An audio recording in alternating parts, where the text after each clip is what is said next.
You were tuned in to episode 61 of the Goodfellas podcast. It's G5 Jeff TV, aka G5, aka 5, aka the Guru in the building. Top right, VP Shane in the building. What's going on, bro? Surviving in these streets. And down the bottom, do not be alarmed. That is BoxingFirstVlog, aka the General, aka Blunt Bayless, aka Mr. 1K. What's going on, good brother? Man, a little under the weather, but here to bob and weave with you guys about this boxing talk. Let's make it happen. Absolutely. Everybody's name should actually be AKA because everybody has an AKA next to it, bro. Yeah. A couple AKAs, man. So big shout out to Edwin Castillo. Said salute my guys. Hopefully y'all catch the live, but if I can't stay and watch, then I'll still do a quick check-in, man. We appreciate you. You know what I'm saying? My guy, Michael Johnson in the building. Big shout out to you, bro. Hey, man, listen. Before we even get, he said, I don't have an AKA. Well, you got to come up with an AKA. You got to come up with an AKA, bro. Come up with an alias. You got to come up with one. Okay, Shane. Hold on, Shane. Take over real quick. All right, cool. Yeah, you got to come up with an alias. But yeah, the topic of what are we in vlog 61, podcast 61, Blunt. Yes, sir. As far as my track, yeah, y'all did one yesterday. Yeah, we have 61. So we moving and grooving. Yeah. My bad, y'all. We at 61, right, Jeff? This is number 61, right? 61, yes, sir. Episode 61. Yeah, Michael Johnson, you gotta come up with an AKA, bro. We gotta get your AKA. He said, nah, I want these bees to know my name. Fair enough. I don't know what that means. No, he need these hoes to know his name. Oh, that's what he said. Yeah. Yeah, so big shout out to L Dub the plug, man. I call him the Block Mike Cop for a reason. He beating everybody to the punch. Kambosos and Lomachenko was done June 5th in Kambosos' hometown.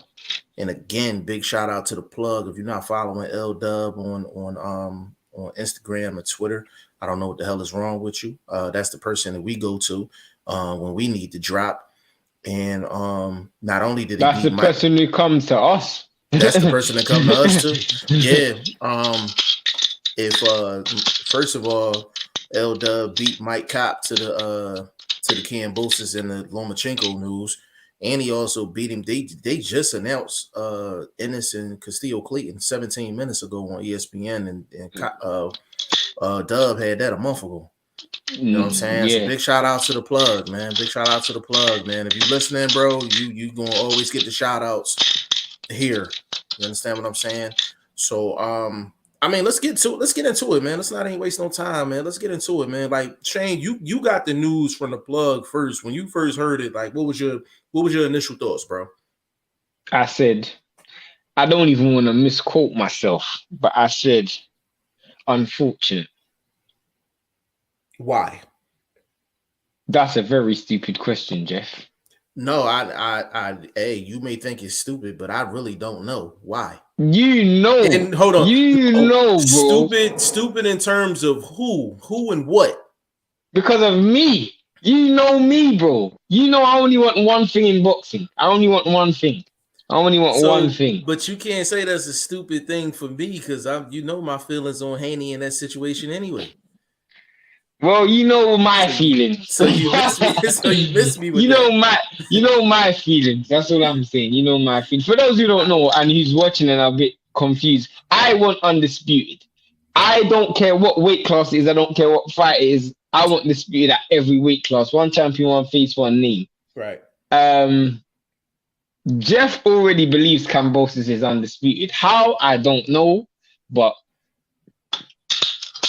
Shane don't ever address the actual point at hand with that. What point do you want me to address, bro? So Devin Haney is the champion, is a champion. Yeah, he's the WBC champion. Vlog, cut it here, man. I'm not doing this with Shane today, man. Vlog, get ahead, bro. Get ahead, Man, bro. I don't know what you want me to say, bro. That shit is. That's. They on the bad run right now. You know what I mean? He got good mouthpiece. I know he a deflecting king. You know what I mean? Came in last weekend, you know, shoe shining and you know what I mean, talking that good pastor talk, trying to deflect from that rusty ass calls and unjustified calls that was made in that ring Saturday. And now here you go, letting your best. I would think the best fighter on that roster that they got over there. He is literally the best boxer on that roster. I'm talking Andrade. I'm talking Canelo. I'm talking pure boxer, dude. That's entertaining with how he works in the ring. I'm not talking about somebody that's in terms of let me rock. This is what I'm saying, bro. You did that dude a disservice, bro. That's a disservice. You're doing it to other fighters over there too. We ain't seen Rashidi Ellis. Like, I'm looking for him on the back of a milk carton right now. You know what I'm talking about? There's some other fighters. You're doing it. But he's not being promoted. Rashidi Ellis isn't promoted by Eddie Hearn. But he's part of what goes on, what's okay on that Divan card. The support system that, you know what I mean? What moves that Golden Boy can make? There's A and B on that design card. It's Eddie, then it's Golden Boy. Golden Boy and them ain't really bringing it. I'll make a strong statement. Eddie Hearn has failed in America. Oh man, that's what I was trying to get to. He is terrible. He's failed. He said he's gonna take over the American market. I'm not even gonna say he hasn't even come a centimeter close into his takeover. He has failed dramatically. Like, he came into the market with Danny Jacobs. He lost. He has done absolutely nothing for Demetrius Andrade. Devin Haney was supposed to be his biggest marquee name. He's done nothing for him. Kevin Farmer, his career hasn't progressed since being with Eddie Hearn, other than, I guess, finance. So basically, he's just giving people money. He has done nothing for boxing in America. Nothing.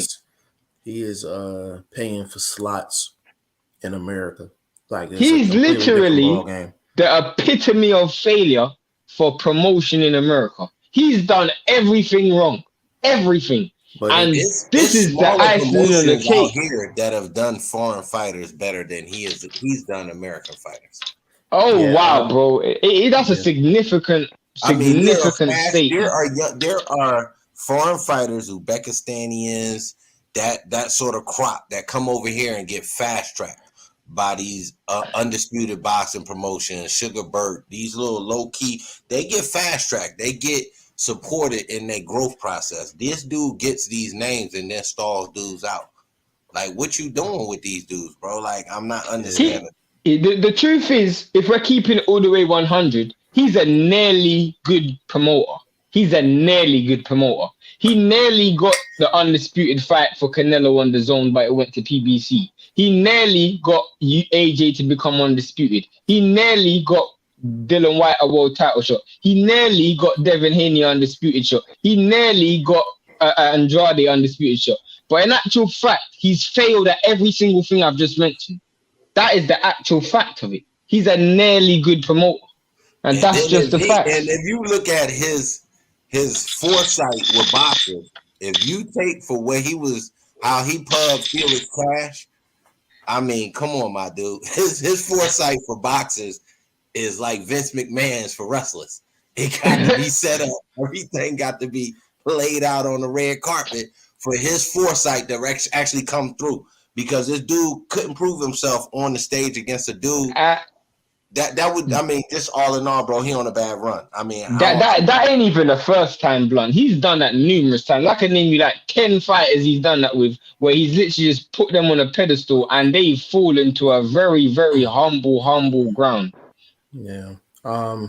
Big shout out to Padman McGriff. He said y'all a mess. You know what, Padman? You know the thing that's funny, just with your affiliation, the reason I wanted the Haney fight is number one, that'll put you in the limelight, which would have put us in the limelight. So, for selfish reasons, I wanted for Haney to get the fight. But let me ask y'all this real quick. Let me run through the rest of these real quick before you start going crazy. Brendan Smith in the building. Big shout out to you, family. He said Loma is going to kill him. The truth is, both Loma and Devin Haney was going to beat Kambosos. It is just who was he going to sell the belt to? He was going to be the highest bidder. I just thought he would have had a bit more ambition and tried to become undisputed. But I guess ambition doesn't run in his lineage. So, go ahead, Jeff. I ain't got. Hey, you know what he's saying, Shane? I'm gonna be honest. He over there thinking, well, I ain't had money all my life, so. He's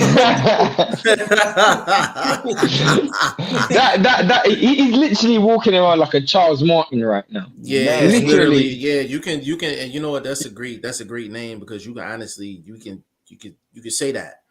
You can say that. You know what I'm saying? Like, cause he just went to the highest bidder. It really wasn't about him winning the fight. Literally, he's gonna lose to Loma and he's gonna lose to Devin Haney. He would have lost both fights. And to be honest with you, though, it's gonna be ugly. He gonna lose bad to Loma. At least with Haney, he might have just got schooled. Touch Haney here or there. You know what I'm saying? Because there's a power difference obviously between the two currently. You know what I'm saying? But he gonna get dogged off by Lomachenko. His best stylistic opportunity probably would have been a T.O. rematch. That'd have been his best stylistic opportunity. Bro. Who else would you say, Shane? Teofimo would have beat him in as well. Matchup style-wise, yeah. Style-wise, yeah. But Shane, you know the behind-the-scenes stuff. And you know the man for the behind-the-scenes stuff is listening right now. Yeah, I know, but he had the best drop. He had the best drop on I hear what you're saying, but even with that being said, to me, a focused Teofimo Lopez knocks Kambosos out, bro. But my point is why he wasn't focused the first time. Because of what was going on in his personal life. I ain't buying that, Shane. I believe it, bro. I still think Kambosos. I still think Teofimo Lopez is one of the best fighters. I'm not even gonna lie to you. I said style. I didn't say Teofimo wouldn't win the rematch. I said style wise. I said that's the best matchup for Kambosos. But Kambosos don't really even have a good style. I just think he just got fortunate. How can you not say Teofimo out of the three when he already just beat him? Because he got lucky. That's your opinion. That's your opinion. If someone has an off night, there's a chance you're gonna beat him, bro. But there's a difference in upsets. There's a difference in upsets. You can just get clipped first couple rounds. Like he got schooled for the majority of that fight, and he also got dropped. Yeah, he got dropped, but he got back up though. And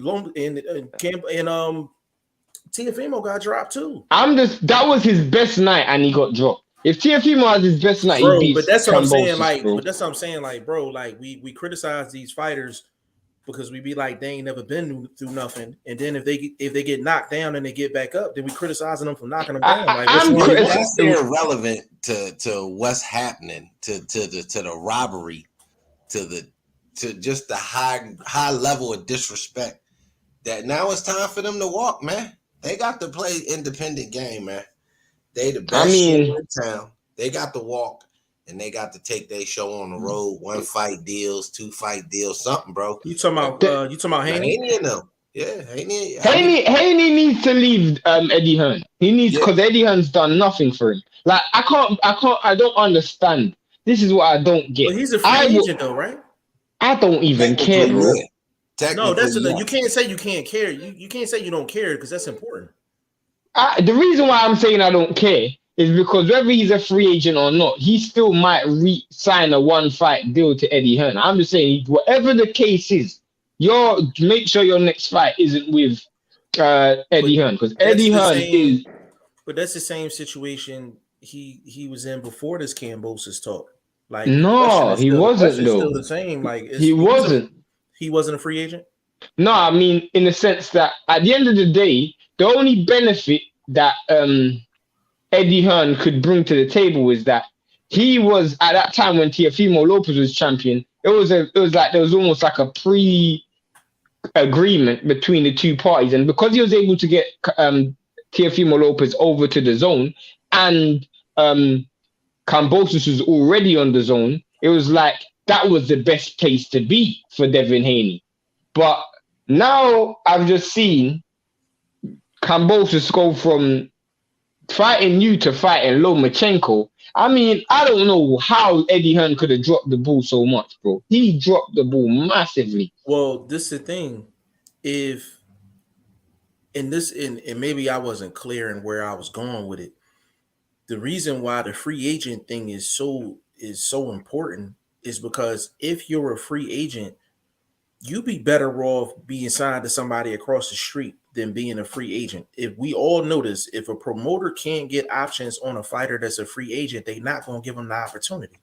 Yeah, they just not. So that's why I said. So when you said you didn't care, I was like, you can't say that, because I'm like, that might be the very reason why Haney's not getting these fights, because he's a free agent. No, but I get what you're saying. But at that specific time, bro, Eddie Hearn had got Teofimo Lopez over to the zone. He had Kambosos was fighting on the zone. His last 2 fights was on the zone. But so we do have using logic and all that too, though.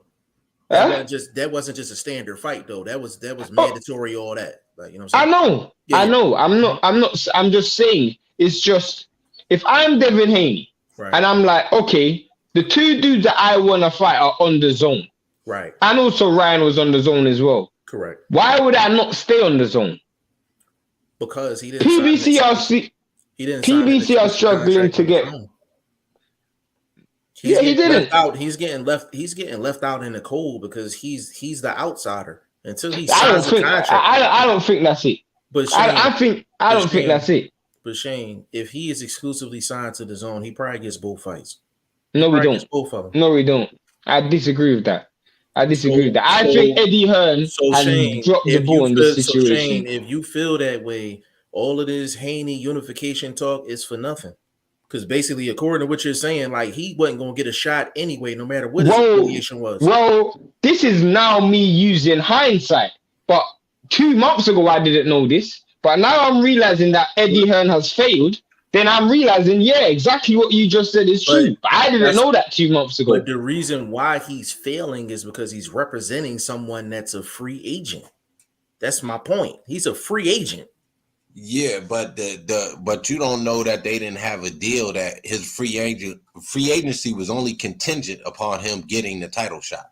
Once he gets the title shot, then then he can be like, yo, let's sit down and sign a deal, 3-fight defense plan, something like that, where he's more of an extended sort of guaranteed scenario for exactly. That's the option, but that's the options. No, Vlog is saying exactly what I'm saying. Like, that's the options that I was talking about. If Haney's not giving up options on his future, then they're not going to give him these opportunities. No, but the reason why I disagree with that is because Eddie Hearn is still putting up ridiculous purses for fights that are meaningless. So why would he do that?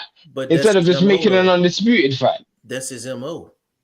But that's my point. If you're willing to put up money for a Linares fight or a Jojo Diaz fight, why are you not willing to put up money for this Kambosos fight? That is my point. That's the part we don't know. We don't know who was put up. That's why I'm saying he's dropped the ball. I ain't gonna lie. I think it was probably some extra hands in on the streaming side of it, on that sort of far as like getting it out the service side, you know, the pay-per-view sort of side. Like, there had to been some little, you know, tick for tack sort of thing that maybe the numbers didn't work out for Eddie, but I don't know why he wouldn't do something different than force that fight over here then. Eddie Hearn is taking so much L's right now. Like, Devin this Haney, guy, I ain't gonna lie. It's just hard. Yeah, it's hard. Since Devin Haney's become a free agent, what opportunities has he actually had? It's actually not beneficial for you to even be a free agent in boxing. But I disagree with that, bro. That's not true, Jeff, because just like I disagree with that. When Floyd went to free agency, he had the support of Showtime. Yeah, but he had a network deal, Flo. Listen, that's what I'm saying. In the scenario that I was thinking Haney was fighting for, he wanted to get the straps. He wanted to actually get the line, like show me the line to the strap, then I'll sign the deal. So let me follow your lane. You just said Floyd, he had the back in the Showtime, right? Floyd didn't get anything from Showtime until he signed on the dotted line. Am I correct? I hear you. Vlog. I mean, well, this is a different time.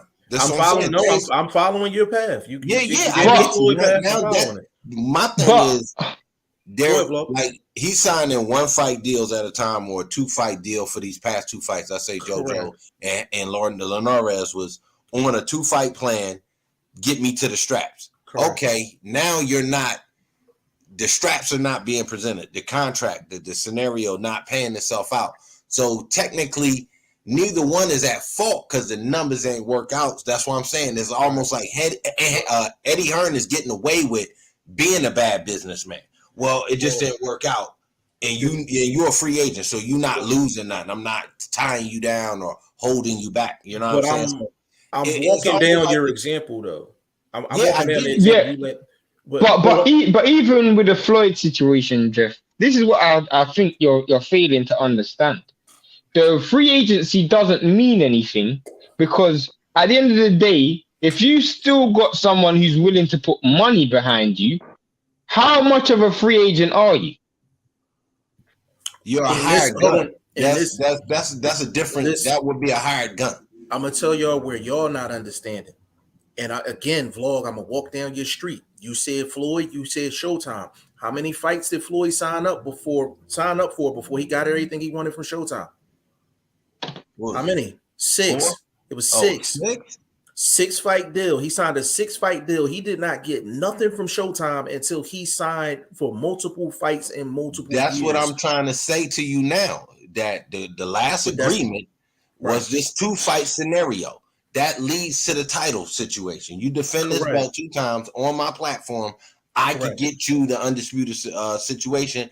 Then we sign a long-term deal. Right. Or a longer deal. Correct. But who is Kambosos connected with? Nobody. Exactly. So they're trying to leverage everything. That's what I'm saying. Him being a free agent is actually a hindrance to him right now.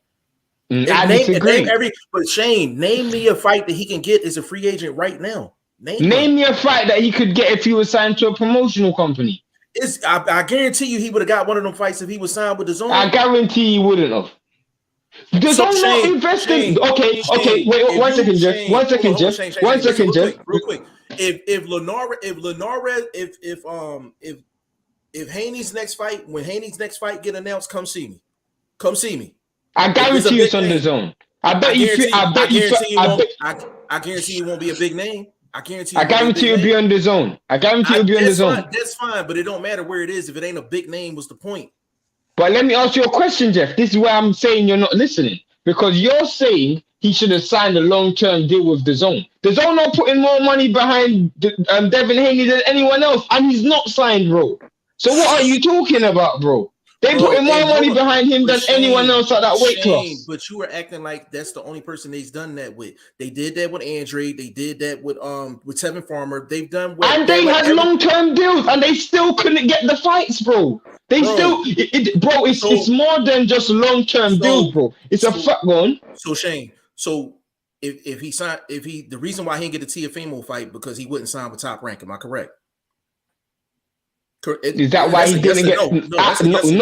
No, that's not why he didn't get the Teofimo fight. So why he didn't get the Teofimo fight? Because Bob Arum wanted undisputed.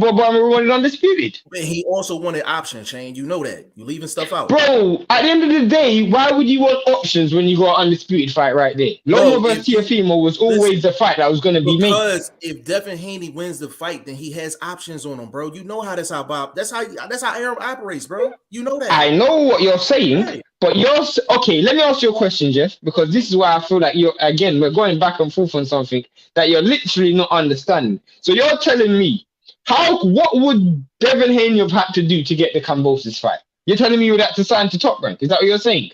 No, what I'm saying is the Zone is the only route he had to get the Kambosos fight. He couldn't go. And he went down the Zone road. Right. That's what I'm saying. So it goes back to the free agency. So let's just run through the other options.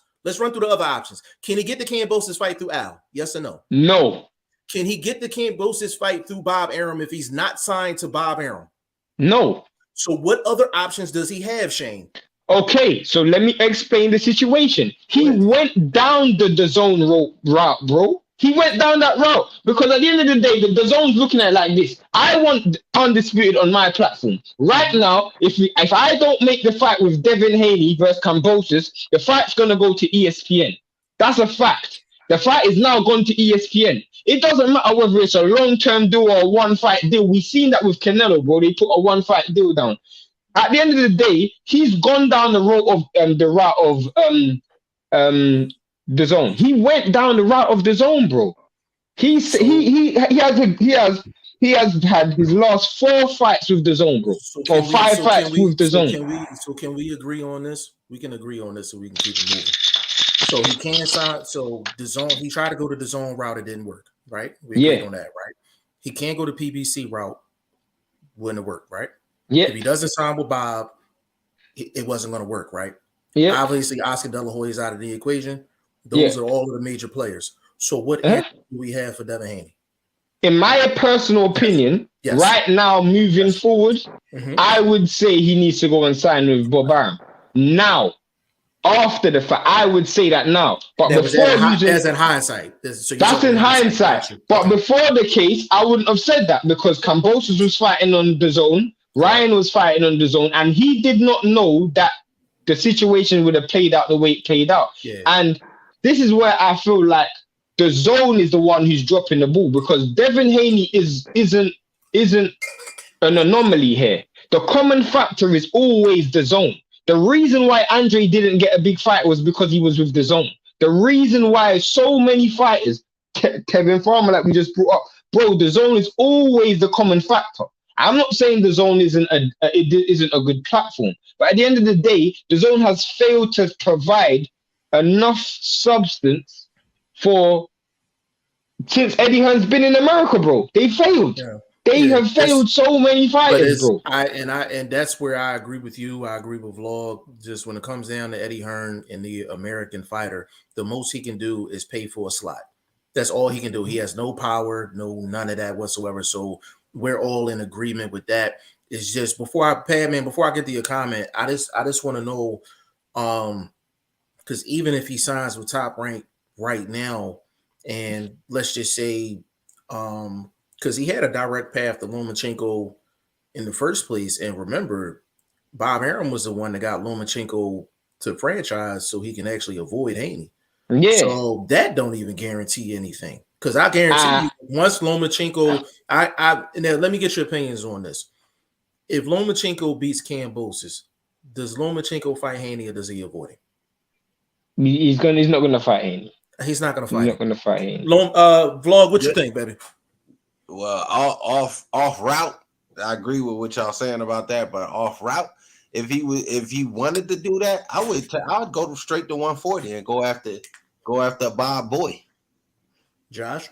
Yep, that's what I do, just to circumvent. Since you want to play games, I'll sign 4-fight contract with you. But in that first fight, I want Josh Taylor. But the thing is, Vlog, is you take Shane's possible move, and it's hindsight. I would sign with Top Rank, but you signed it with the same guys. That was the main reason why you didn't get the shot in the first place. But that's my point. I said if I'm going thinking that route, I'm going in the door muscling.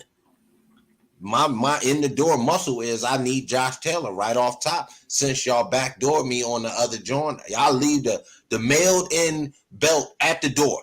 Y'all, you and Loma and the rest of your little 135 dogs can scrap over that. I want the king at 140 coming through the door because he can beat that dude. I respect that.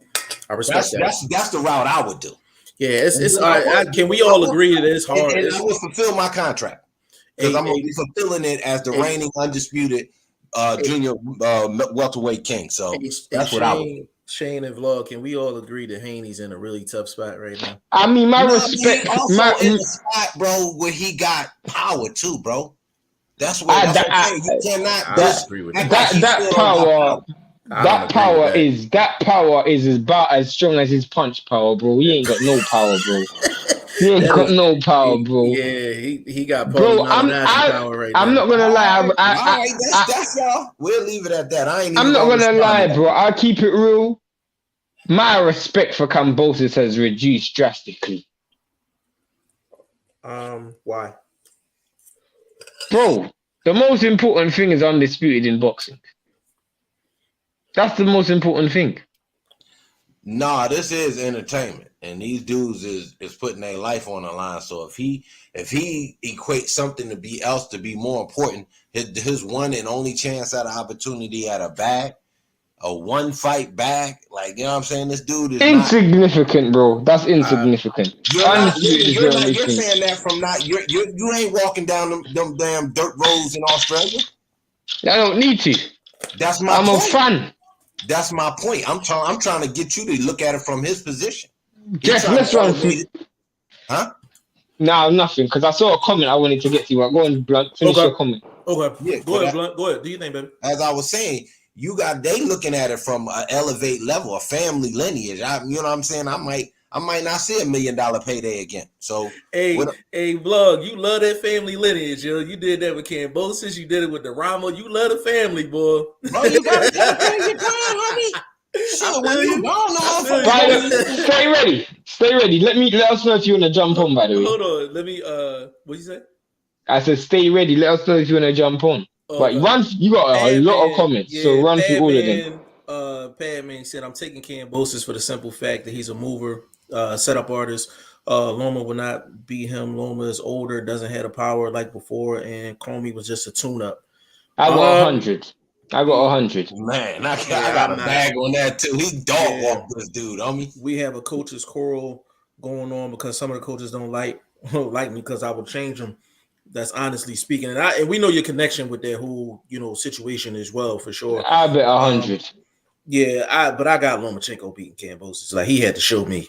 Michael Johnson, he was focused. T.O. wasn't even 100% healthy. I mean, like I said, I would have loved to see the rematch, but it ain't gonna happen. But it is what it is, though. Teofimo doesn't have real offense, keeping it real mentally. He doesn't have it because of who is in his ear. Now, I do agree with that in regards to his dad. That's like poison in his ear for real. Phil Painter, big shout out to you. Wait, so this is official? Absolutely. Basically. If it's coming from us, it's official. You better believe it. Boxing Learner, big shout out to you, bro. He said he is a free agent, but he wants to work with Eddie. That's kind of what we was talking about. That was the biggest mistake he made in his life. Yeah, that's what we were just talking about. He really trapped in a corner. He said motherfuckers in Australia don't know who Kambosos is. And Michael Johnson, let me speak on that real quick. I think you might have a point because the plan that Shane and I had, it made more sense. It made more sense, and I guess they didn't feel confident enough to take the risk. Boxing Learner, he said, are from Australia. Yeah, they from Australia. Boxing with Sean, big what's going on? He said they do now. No, absolutely. They know who he is now, but it's like, do they know enough about him to actually pack a house? That's the biggest question. Michael Johnson, they don't want to invest in a fighter to make them big for them just to leave and make money with someone else. And that's kind of what I was saying. That is a lie. That is the biggest lie. If you're talking about the zone, that's a lie. The zone's whole entire market strategy has been exactly that one statement. The biggest fight on the zone's numbers have been Canelo. And they put all that money up for Canelo just to make an undisputed fight on PBC. So the thing, Michael Johnson, that is a lie. What I will say, bro, is they need to take the opposite approach because they put on too many. They don't lock in enough fighters. If you actually think about it, bro, if you look at the zone, right, and this is part of the reason why Eddie Hearn can't really move like that. The zone, if you think about it, how many fighters does the zone have locked down long term that we know of? I only know 3. Andre, Triple G, and Canelo at that time. Correct? And if we're keeping it real, Canelo got out of that. He got out of that contract. He got out of that contract. He just finished though, but he was locked down. He was locked down. So they're not known for locking guys. It almost seemed like Eddie Hearn is the the manager for the Zone. Like, it don't even seem like he's a promoter. Like, when it comes to American fighters, it don't make sense because Eddie Hearn has promoted so many fighters, but it's becoming a trend because if you keep it real, the Zone put so much money up for AJ coming to the USA and he lost, and then the next fight was in Saudi Arabia. Saudi put all this money up that the Zone didn't get. Yeah, so but that's part of the reason. But that's part of. But Michael, that's part of the reason why we always say the Zone really don't be. They move like a company that's not boxing based. Like, they make a lot of basic mistakes. There's no way under Al this happens. There's no way under Bob this happens. Like, you're getting locked in. If you get an opportunity, you getting locked in. Like, there's no way Kambosos can have 2-3 fights on the Zone and have no extension on the Zone. No options. That would never happen on Al Heyman's platform. Never. Or Bob Arum's platform. And the thing that people ain't got no options on Canelo. I'm just saying. He legally smacked your mans and walked out. Canelo's. Oh, John Manziel, stay in the comments, bro. And we need you to stay in the comments. John, in fact, I'm gonna screenshot that name. I need to remember that name. So, yeah, but Michael Johnson, they the reason why they're having so much trouble is because they don't follow what you just said. Like, they don't lock guys in. They just let them jump on their platform and jump back off. You know what I'm saying? And that's the problem. That's really the problem. Stay ready in the building, man. Shout out to you, bro. Super chat. Big shout out to Stay Ready, man. Padman, and remember Devin Haney has his own promotion. Yeah, he does have his own promotion, but we all know how that play. You can have your own promotion. If you're not under one of the big dogs, it ain't going nowhere. So that's the thing. Say smash the like buttons. There's more people viewing than they have likes, and they're giving y'all good conversation.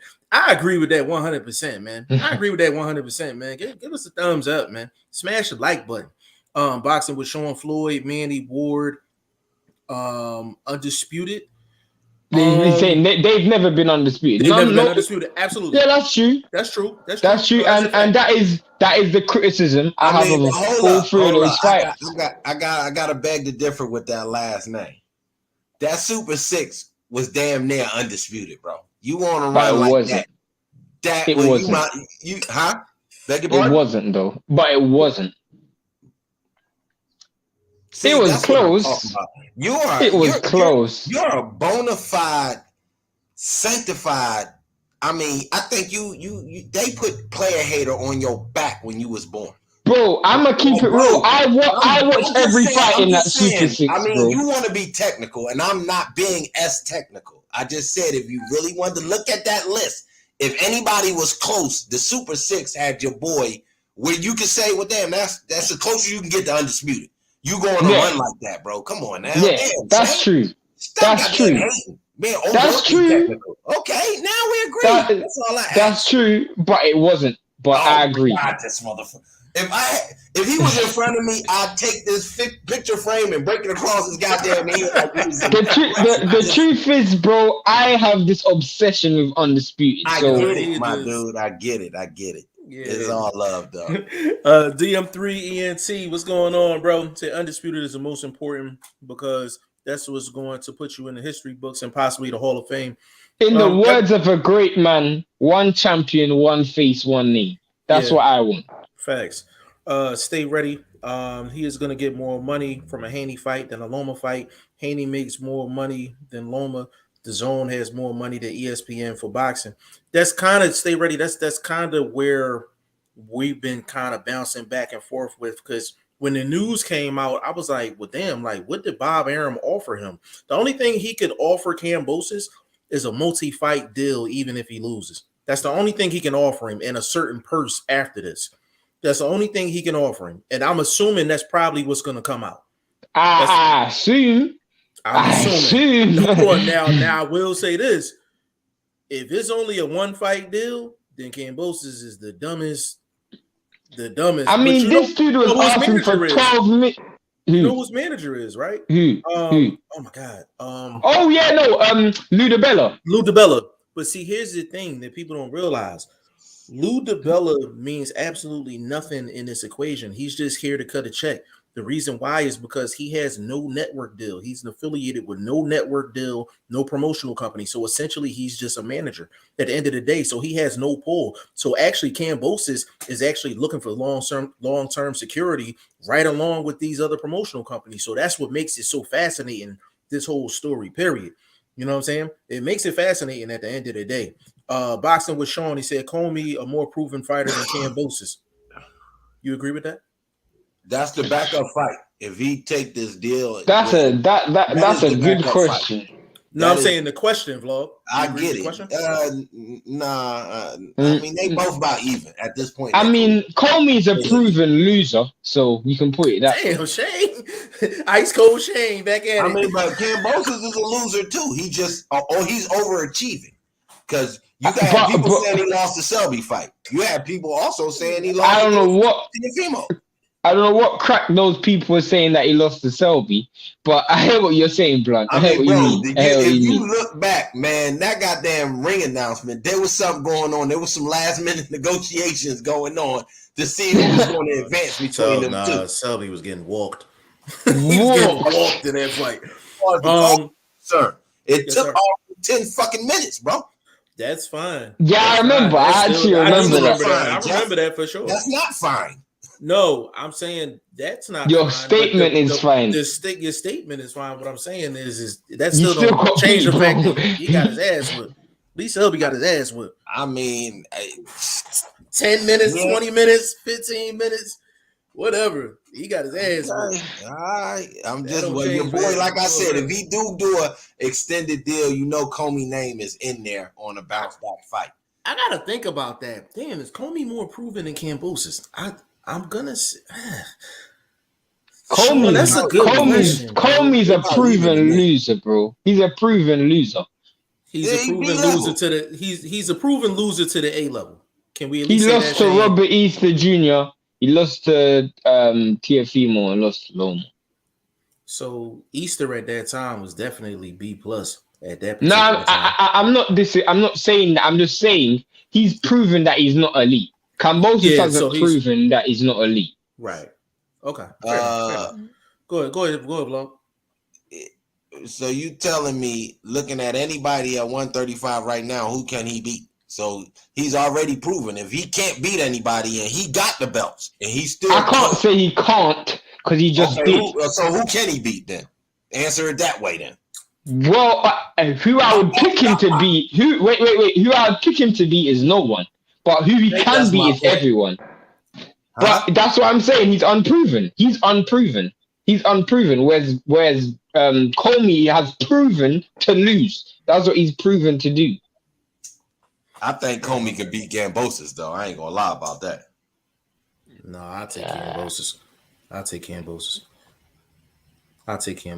in that fight. Go on, Jeff. Keep going. Stay ready. No, I'm not going to jump on right now, champ. I'm taking a break from YouTube for a while. Mental break, dealing with some issues at the moment. Hey, bro, hit my line, bro. Hey, man. You know it's bigger than boxing with us, baby. So, you know what I'm saying? Hold on a second. John Hugh in the building. Big shout out to you. Lomachenko beats Kambosos. He will be highly, highly motivated to regain the title and redemption. I got 100 on Lomachenko winning, bro. John Manziel. John Oh, Manziel, yeah, we need you. Bro, we need your email, your phone number, all that. We got to holler. We got to talk some business with you, bro. Like proper business, bro. Proper business. Let's go, Loma. Haney lying about Lomachenko ducking him. Well, I'm gonna get on this quickly because I don't want to really get down to that. I understand why Loma did what he did. He avoided Haney to get to the unification fight. I can't be mad at that. But technically, did he duck? Yes, but it's different levels of ducking. That was a business move. That was a smart business move. John said, "What up, my G's? Big shout out to you, family." Boxing Sean said, "Damn near didn't beat Darrell or Butte." You talking about Ward? You talking about Ward? Now he was Sean. He was supposed to fight Darrell, and Darrell ducked out of that fight. And we talking about Andre Darrell. He had a bullshit excuse too. He would have destroyed Darrell though. Yeah, but see, they were cool from back in the amateurs, and they were saying that Darrell ain't want that smoke. So it was rumors going around that Darrell was going to duck out of that fight before that fight was even like set up. I like Butte, but I think Ward would have beat Butte too. I like Butte though. Loma makes like 2 to 3.5 mil per fight. That's around. Wait, who was that dude that that what's it called had that fight with Andre Ward had that fight with early in his career and it really caused him problems? I forgot the guy's name, but he caused everybody problems. He knocked Andre Ward down in that fight. And he knocked Kovalev down as well. Yeah, actually, you know what? If I'm not mistaken, What's that dude's name? YSM and them had him on a live a while ago. What's his name? And I remember that fight, but it's just Sakio Bika. He had a tough fight with Sakio Bika. I remember Andre Wood having a tough fight with Sakio Bika. Trash truck. Go watch that fight.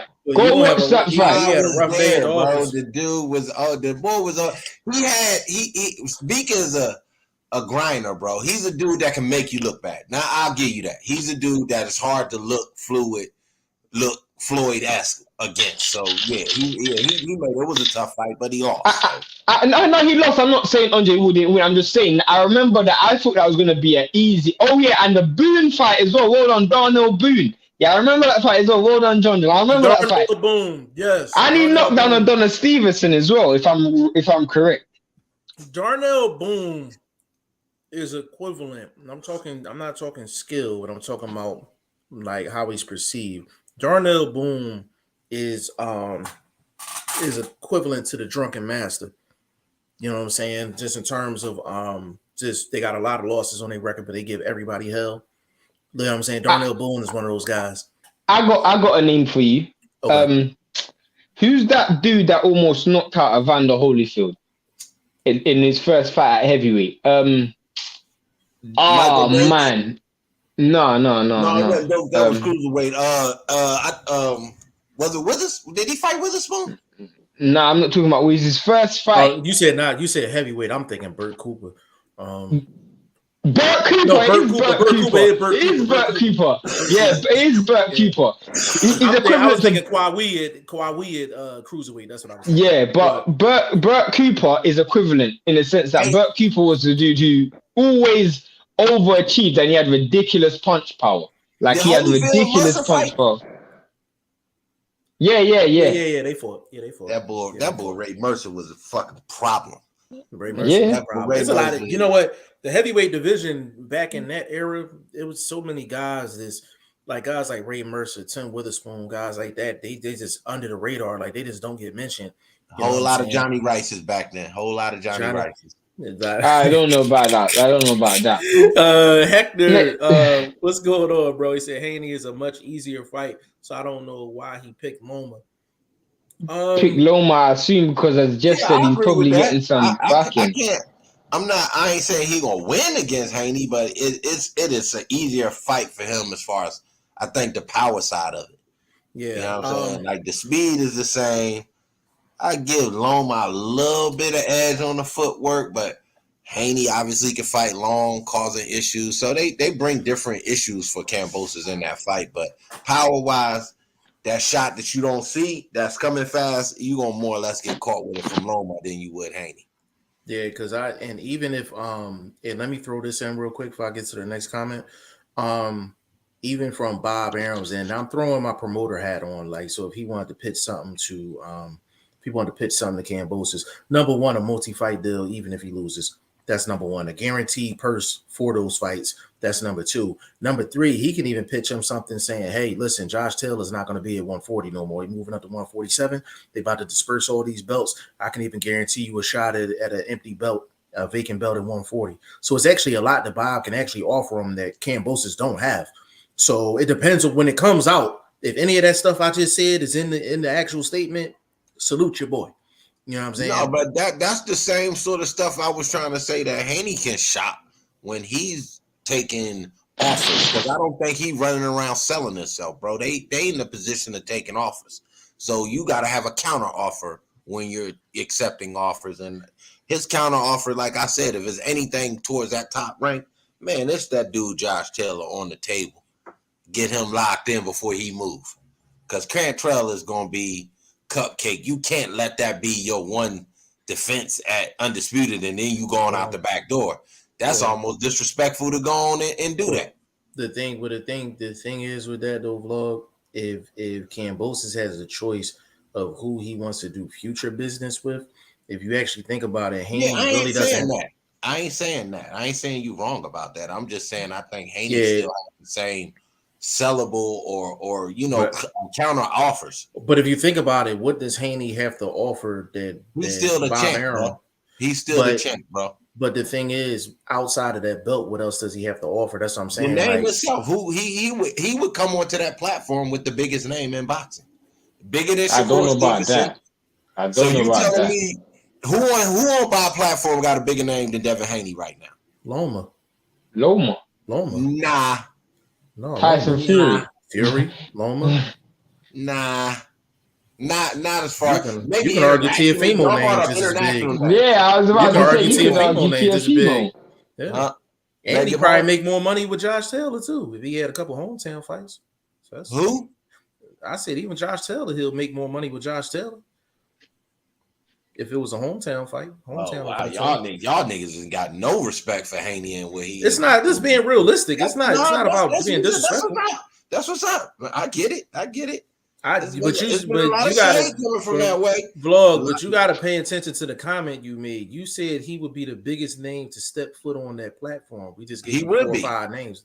He's not bigger than those 4 names. Oh, like not even close. In y'all estimation. That's what I'm saying. I'm going by purses, bro. I'm going by purses, bro. Purses and pool. What you think, Vlog? It is what it is. I'm just saying you can only get bigger unless you start making power moves. Nobody's gonna make you bigger. You got to go make yourself bigger. He doing the work in the streets. Now he just got to compromise it. I mean, got to equate it to the business side. So this dude is saying like he can only go by purses. Okay, all right. Well, you still dealing with a youngster. He's still young. Remember, he been fighting since he was 15, so it ain't really been about purses. It's been about more legacy and things like that. But maybe he should change the game and go about purses. Make it about purses. Like I said, if you're going to do negotiations with these big timers, make sure you put in stipulations that are more palatable to your plate. Yeah, don't just accept what they put on your plate. Well, yeah, no, that's true. And the thing is, Vlog, like it's just Bob can offer it because it's all about what can somebody offer Kambosos. Like he's going to the highest bidder. He's going to the highest bidder. Worried about him. That dude ain't gonna hold them belts, man. He's not a factor. He's only a factor for his family, like I said. So when he was saying you don't have no respect for him, he have a respect. And you talk about us throwing shade, my God. No, I'm just saying he's not a factor. He wasn't. What? His family just looking at him like a massive welfare check or something like that. Exactly, bro. Exactly. When his grandkids is running around, they're gonna be like, "Who whooped his ass so we can play in this big ass backyard?" Hey, but listen, 95% of the fighters out here don't get that opportunity. So he has opportunity to flip it into a long-term thing. So random comments, bro. I got you. Brendan Jackson, Loma is finna have all the belts. What's he gonna do with them? That's gonna be the question. John, he's gonna have all the belts. He gonna beat Kambosos. Okay. Then it's not undisputed if Devin Haney is still a WBC champ. Thank you very much, but continue, Jeff. Yeah, I'm not. The thing that Vlog is not telling you is Vlog was actually at the post office when they actually mailed that belt to Haney. He was actually at the post office, man. He was in the mail room making sure the postage stamp was correct before it went to Haney's house. I just want to let people know that. But John said, "Don't worry, Loma gonna beat up Kambosos, and then he's gonna give Haney a beat down right after." I don't think he's fighting Haney. That's the problem. He ain't gonna fight Haney. He's not gonna fight Haney. He can't get in and out against somebody as tall and as fast as Haney is. Because that's not fighting Comey. Comey is built the same way Haney is built without the abilities of Haney. So, you know what I'm saying? Haney would be. I'm not gonna say a nightmare matchup for Lomachenko, but that's a very difficult fight. That's a very difficult fight. Agreed. We can be tall, slow fighters with no jab. Nakatani didn't have a jab. Comey didn't have a jab. So nothing for him to keep him busy while he trying to judge his range, that bouncing side to side that he do, that sort of stuff. You ain't putting the stick out there. He ain't got to avoid nothing. Right. Easy one. No, that's a fact. Brendan Jackson, Kambosos is a loser after beating T.O. for all them belts. No, I didn't say he was a loser. Nah, with Shane. As far as us hardcores, yeah, he a loser. Yeah, he ain't lost yet. So man, bro, he is not beating Loma. Right, but that's what we saying. Like he hasn't lost yet. All right, so keep going, Jeff. Now you want to be extra technical. I'm just saying, but I'm saying it's hard to call the undisputed champ a loser at the moment. He's not undisputed, bro. He's not undisputed, bro. Who has Devin Haney beat to win the belt? Who has Kambosos beat? He beat Teofimo for all the belts. We know that. He did not. Stop playing. Bro, stop playing. Shane. Bro, none of the other belts. You just said earlier in this live that he avoided Haney and went the franchise route. Correct. None of the other governing bodies recognize the WBC franchise champion. So therefore, he's not. He's not. So continue with these comments, Jeff. Listen. If fighters are winning belts via email, if y'all want to call that, cool. I ain't got no problem with it. If it was anybody else, y'all be barking right along with me. But I want to see undisputed. One champion, one face, one name. Shane and Vlog, can y'all answer this one question for me? Go ahead. What champion in history was considered a legit champion via email? Can y'all answer that for me? I can't answer that for you. Exactly my point. This is a new wave, man. What you talking about? Did you say this is the new wave? Wait a minute. Hold on. Did you say this is the new wave? Technology, rules, communication is done differently. Ain't nobody sticking out the window with a string on the end, bro. The Microsoft champion of the world. But Jeff, this is the thing, bro. The whole term undisputed is pretty self-explanatory. There is no dispute. How can there be no dispute if there's a dispute? How can you be undisputed if there's a clear dispute with the WBC? It's self-explanatory, bro. Who fault is that? The WBC. We agreed. All I know is that every other person in this situation, when they won the belt, I know where and when it happened. That's all I'm saying. We can disagree. We can agree to disagree. It's cool. I'm just saying, bro. One thing we can say happened. He solidified receiving that belt. It's not okay, then, Jeff. Yes. Okay, then, Jeff. I got a statement for you, bro. Yes. If that's the case, then why? If you're saying he never won the title, that means he's never had a title fight. So name me a fighter that has had so much fights against good opponents and never had a title fight at that weight class, and people are just ignoring him. How can you just White? Okay, and this is the point. When it comes to Dylan White, he's getting his opportunity. Everybody's just ignoring Devin Haney right now. I'm not including Kambosos. But I'm not ignoring Devin Haney in this sense. Devin Haney deserves the shot. I'm going to make that clear. More than Lomachenko. Devin Haney deserves the shot. He deserves the opportunity because I don't agree with what the WBC did to Devin Haney to begin with. Because in history, what happens? They don't make nobody a franchise champion. What they do, they usually pay the person step aside money and say, hey, when this undisputed fight happens, they have to fight you next. Is that not tradition, fellas? Mm-hmm. So this is the first time this has ever happened when literally outside of Charlo, they did it with Charlo too, with the Canelo. That was different with Charlo though. Yeah, but it was still franchise was still a part of the equation. No, but the reason why I'm saying it's different because Charlo actually, Canelo actually moved up. He wasn't fighting in the weight class anymore. No, I agree with that. I agree with that. I was just saying that because the franchise thing was still connected with it. I hear what you're saying, though. Yeah, but like the WBC, I want to make this clear. The WBC is the reason why Shane and I and Vlog and I be going back and forth on this topic. It's Mauricio Sulaiman's fault because he should have just went with tradition and said, yo, the winner of this got to fight Haney. That's what tradition does. And I don't want to be going back and forth with my brothers over Mauricio Suleiman having his rules written in pencil.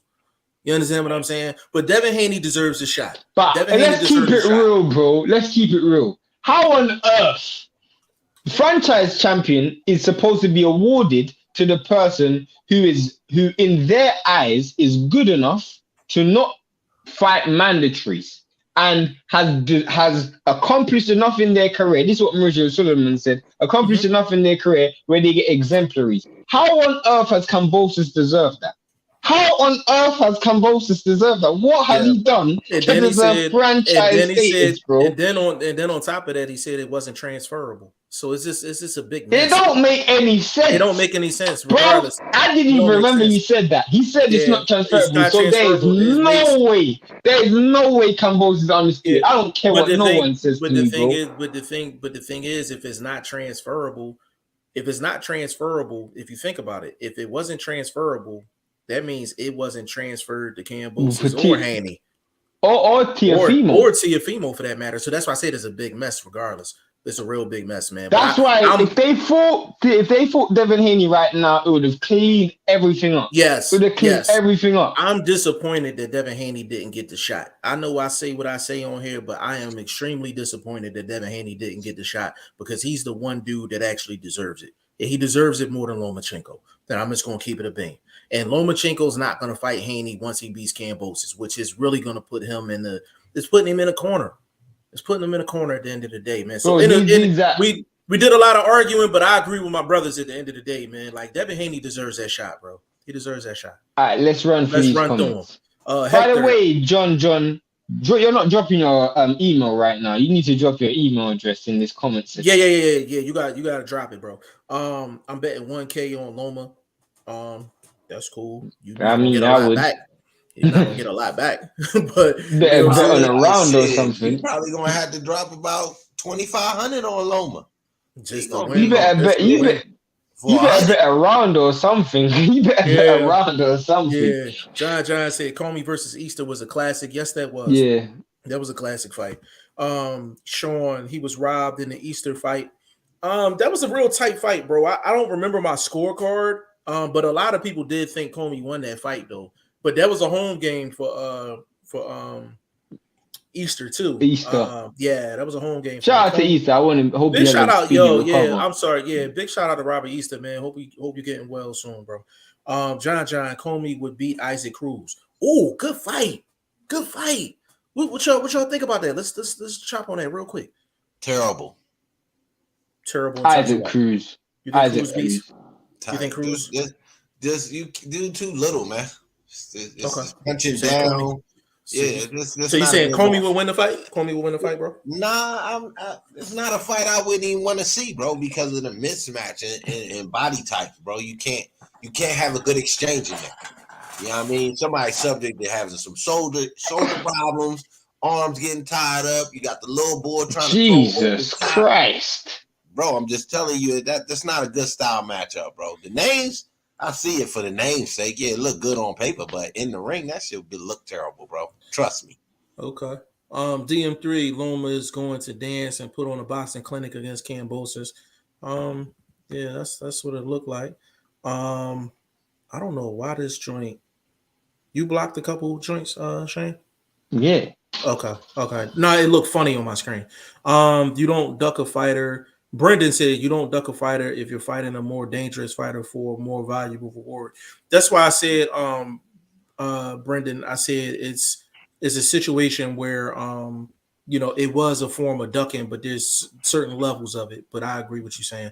LOL WBC email champ, you know that that Reggie belt doesn't have the same value after Loma got elevated from WBC champ to franchise champ after beating Luke Campbell.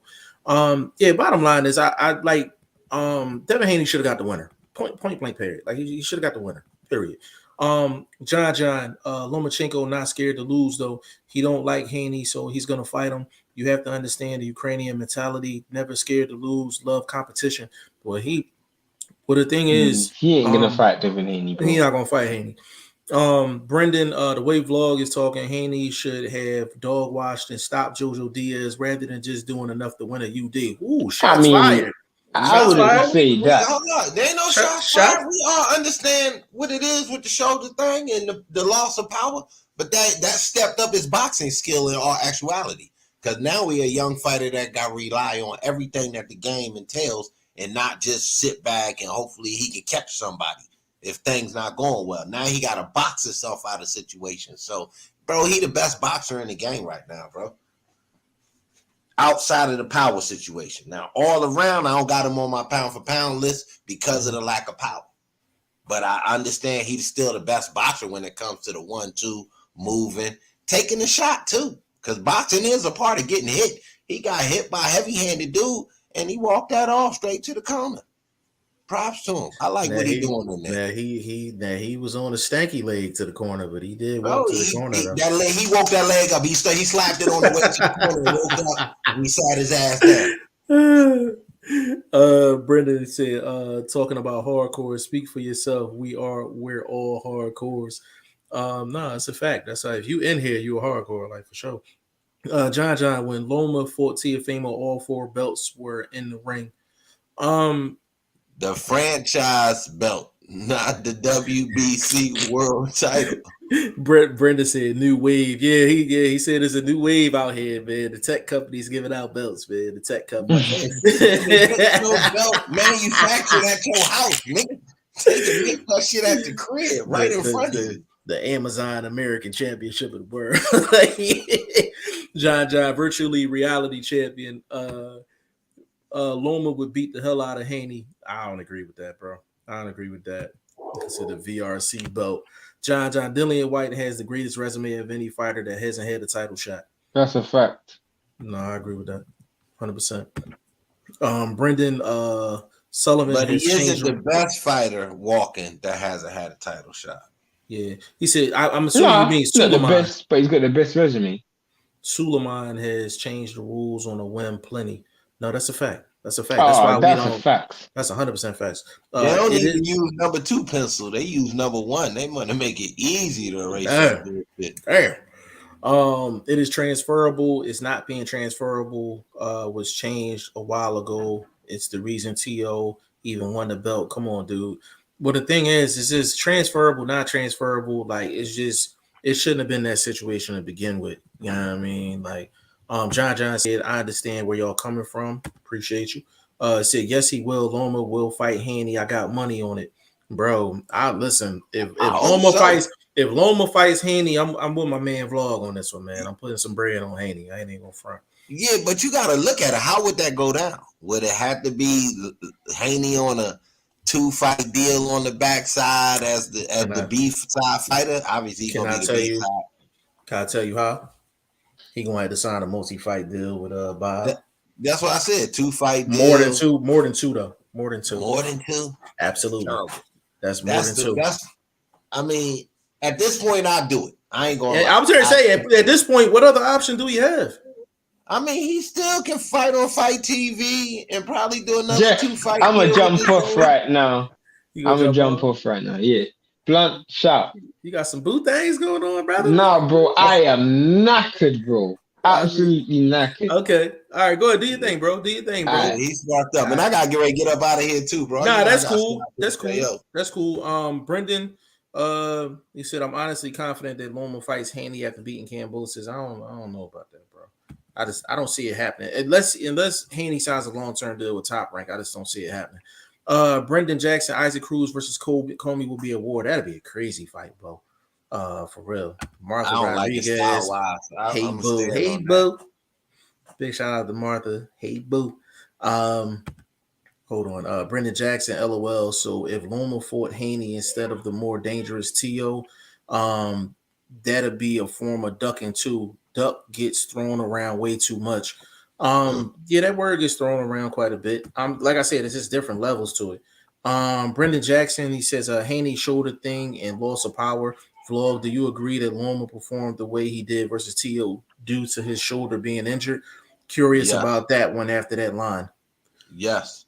That's why he started slow, because he knew if I'm gonna use everything I got, I might as well do it in the second half of the fight where I don't got to carry the pain as long. So he was inactive. He gave up the rounds. We all discussed it when we did the live. So, you know what I mean? And that's the way I called it and foreseen it. And you can look to see the way that Devin Haney fights. He's not reckless with his punches. Everything is precise. He's punching on target because you don't want to waste your motion when you punching hard or punching stern like they do with having shoulder problems. I know.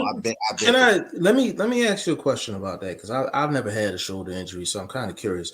Do you think that he was kind of this ice cold first half of the fight because he was just trying to get it warmed up to where he felt confident enough to use it? Yeah, that Novocaine or that Tramadol, whatever they gave him, probably took a minute to kick in. You know what I mean? Because they gave him a non-inflammatory. I'm sure that's legal. You know what I mean? That's medically legal, where you could drive vehicles and all of that. So I'm sure they would have let him box. And it was a something like Tramadol or something like that, where that probably took 2 to 3 rounds, and then he just wanted Teofimo to slow down once he got going a little bit. So as he slowed down, you've seen Loma turned that around. That was 7-5 fight, and only 7-5 because Loma turned it around. Right. For the people that's in here, I know Vlog I can rig it up out of here in a little bit. I did drop the link in the chat, so if anybody want to jump on, because I'm gonna definitely rock after you get off. You know what I'm saying? Yeah, bro, I gotta slide out of here now, man. It's 5 Go o'clock. ahead, do your thing, bro. Go ahead, do your thing. Bro. I appreciate the convo, man. I'm probably getting with you when I'm on the road, though. So all right, just bro. hang out. All right, bro. All right. Big shout out to everybody, man. Big shout out to the team. Just a second. So Ray Lyon, big shout out to you, fam. He said, I believe Loma fight Haney at the Kambosos. He want legacy, all freaking belts. I hope. I don't think, to be honest with you, bro, like I don't think it's Loma. Like I think Loma will fight anybody. You know what I'm saying? I think Loma will fight anybody. The thing about it is, I think with Loma, he has to deal with Bob, and Bob is not going to get nobody no big opportunity unless he actually gets a multi-fight deal out of the person that he's going to give an undisputed opportunity to.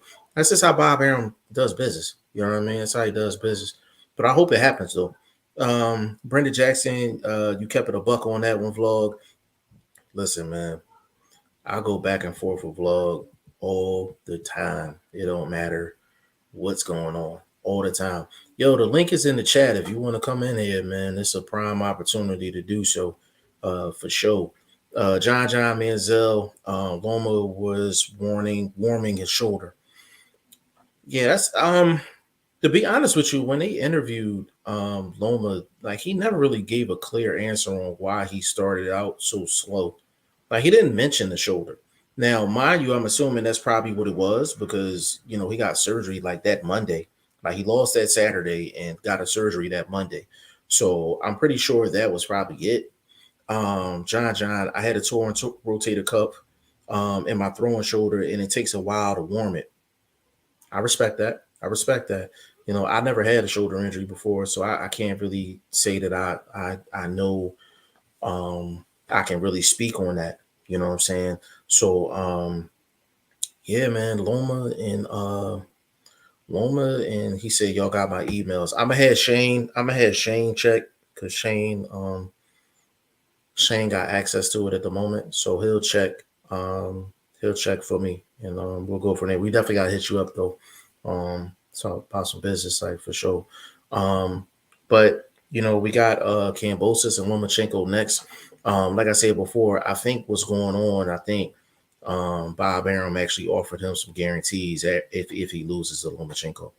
Because the thing is, in Kambosos' position, like you have to turn this into a multi-fight cash out.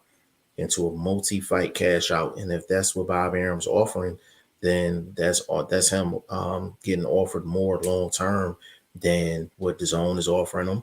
But Al Heyman's offering him and everybody else. You know what I'm saying? So when I think about it, I'm kind of not surprised at this point. He probably offered him longevity versus like a one-time big bag. He said they are in this chat. Oh, you said they in this chat. Hold on.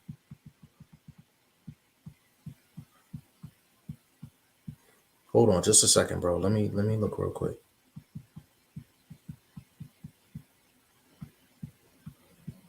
Yo, put it down for me one more time. Put it down for me one more time. I'm gonna take a picture of it.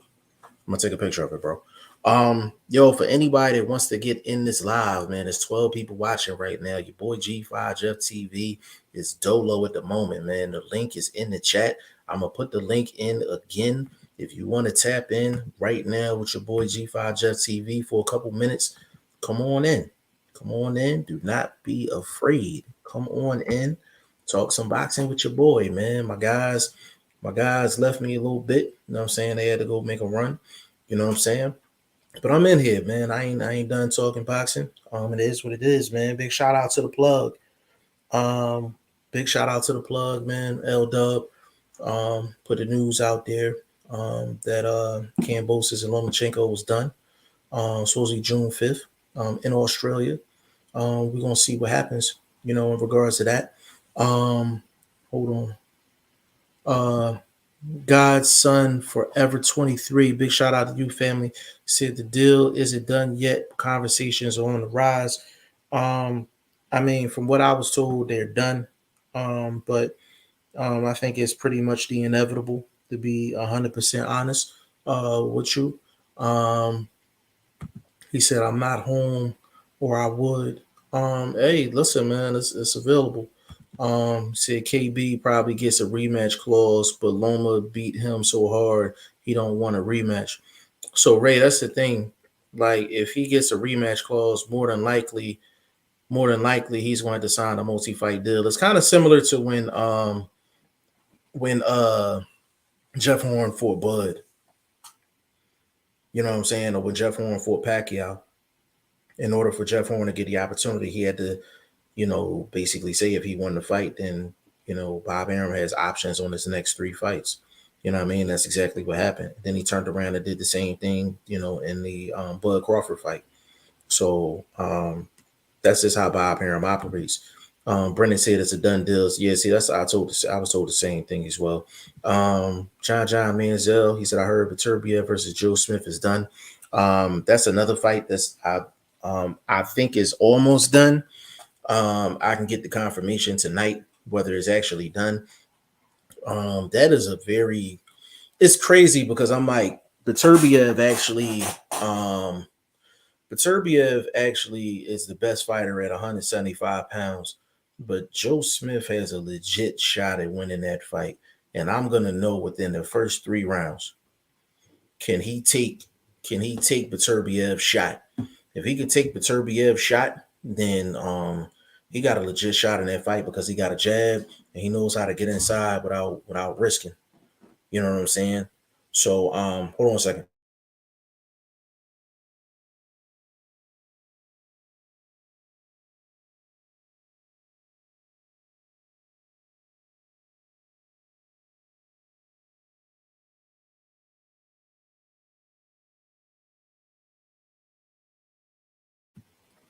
Yeah, my bad, y'all. My bad. Yeah, if Joe Smith can actually take Beterbiev's shot, then he got a real good shot in winning that fight. But that's the $1 million question. Can he take Beterbiev's money shot? Because he's gonna land a money shot at some point during that fight. But Beterbiev, I mean, he probably hasn't fought anyone like as physically strong as Joe Smith in a while. You know what I'm saying? So that's a real interesting fight. Again, for the people that's in here listening, if you want to jump on live with your boy, the link is in the description. Being here for a couple more minutes, cooking up. But I mean, Kambosos and Lomachenko, man, done deal, man. What y'all think about it? You know what I'm saying? Do y'all think Kambosos has any shot, like at all, if you had to put a percentage on it? What percentage shot do you think Kambosos has to actually win this fight against Lomachenko? I'm actually type that. Um,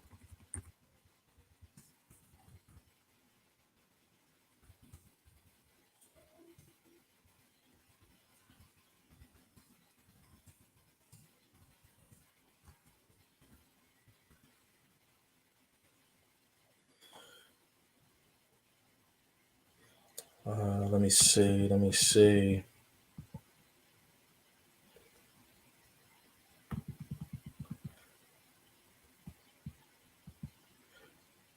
John said, Kambosos has heart. Yeah, he got a lot of heart. He got a lot of heart. And the thing is with Kambosos, the thing about it is that he focused on Tiafimo so much. He even had a coach in his camp, and Padman McGriff can attest to this. He had a coach in his camp that was directly connected to Tiafimo's camp for years.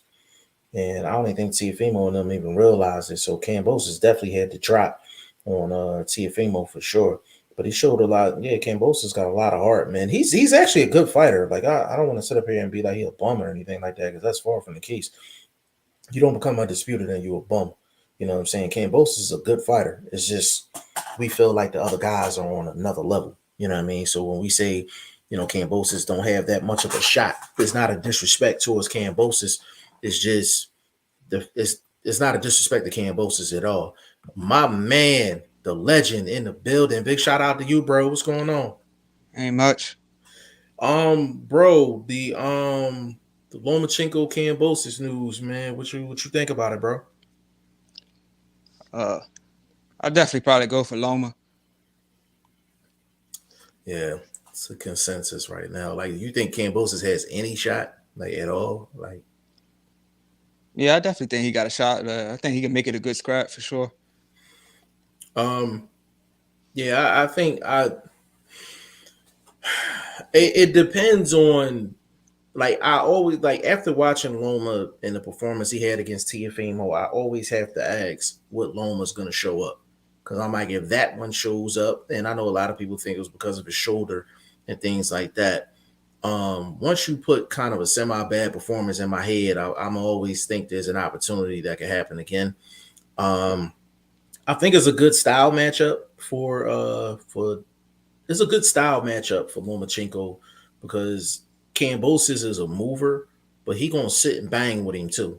He gonna sit and bang with him too. So even though he moves, he's not gonna have a problem really finding Kambosos, to be completely honest with you. What you think about that, Yeah, bro? yeah.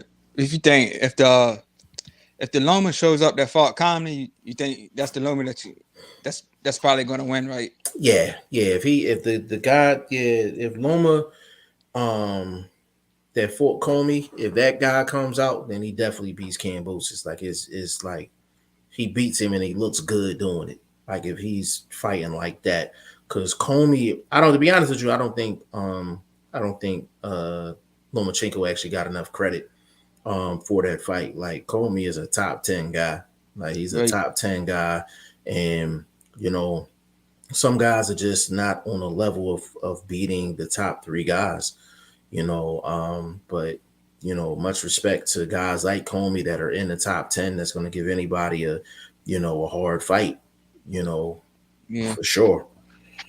Go ahead, bro. So so why you think when Loma fought Tio that he didn't let his hands go until after half of the fight? We think he was afraid of Tio's power. Um, I mean, from what people telling me, that they were saying his shoulder was messed up, the shoulder had to get warmed up and all that. Like, I heard that. Then he said he was afraid of Tio's power, which I don't think that was the case. I do think it was a combination of I think part of that was this. He was this. Hold on a second, bro. Yeah, part of that I think was.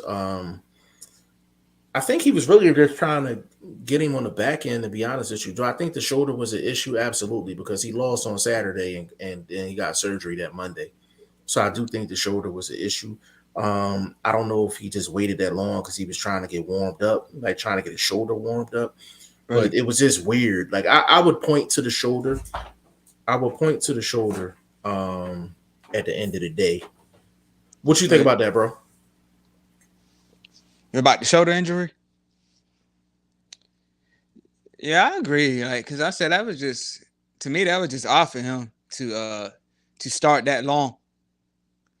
Start getting busy around seventh round or something like that. But like once he did let his hands go, man, he was doing real good. But like it just felt like he started way too late.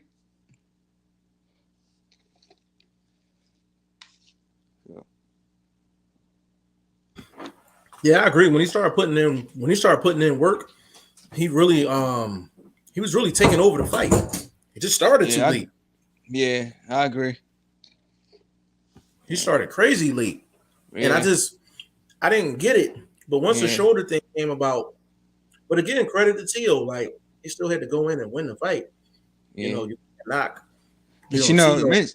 since you mentioned that got me thinking about Russell, because he basically his shoulder is messed up, but he was doing what he could for the whole 12 rounds. You know what? And that's a great point. Yeah, And I'm glad you actually said that yeah, because that's why I say like every situation is not viewed the same. true. So Gary Russell came into a situation with a fight. Shane on camera said, you know, he felt like he self sabotaged, and Vlog said that he was trying to get his shoulder warmed up. That's why he waited so long to react. Gary Russell was actually Right. scrapping from the first round. Even after he hurt Yeah, his shoulder, he still was scrapping. So true. every situation is not viewed the same. But that's a great point, though. Great comparison, actually. John Hughes Mm. said Kambosos got a 15% shot. I would say maybe 20. I would say 15, 20. It's about right. John, he's a tough Aussie. Yes. Campos is tough, man. Like he's tough. Like he's a good fighter. Like he's a good fighter, but is he on that Loma level? Like if Loma's on his A game, can Campos hang with him? That's really the question. And I don't think he can hang with him. But I don't think Cambosos can beat a B. The Loma that showed up against Comey is no way Cambosos beats that Loma. Yeah, No I way. agree. Even the one I that agree. fought, even when Loma fought Nakatani, Mm. Kambosos don't beat that Loma either. Right. You know what I'm saying? Yeah.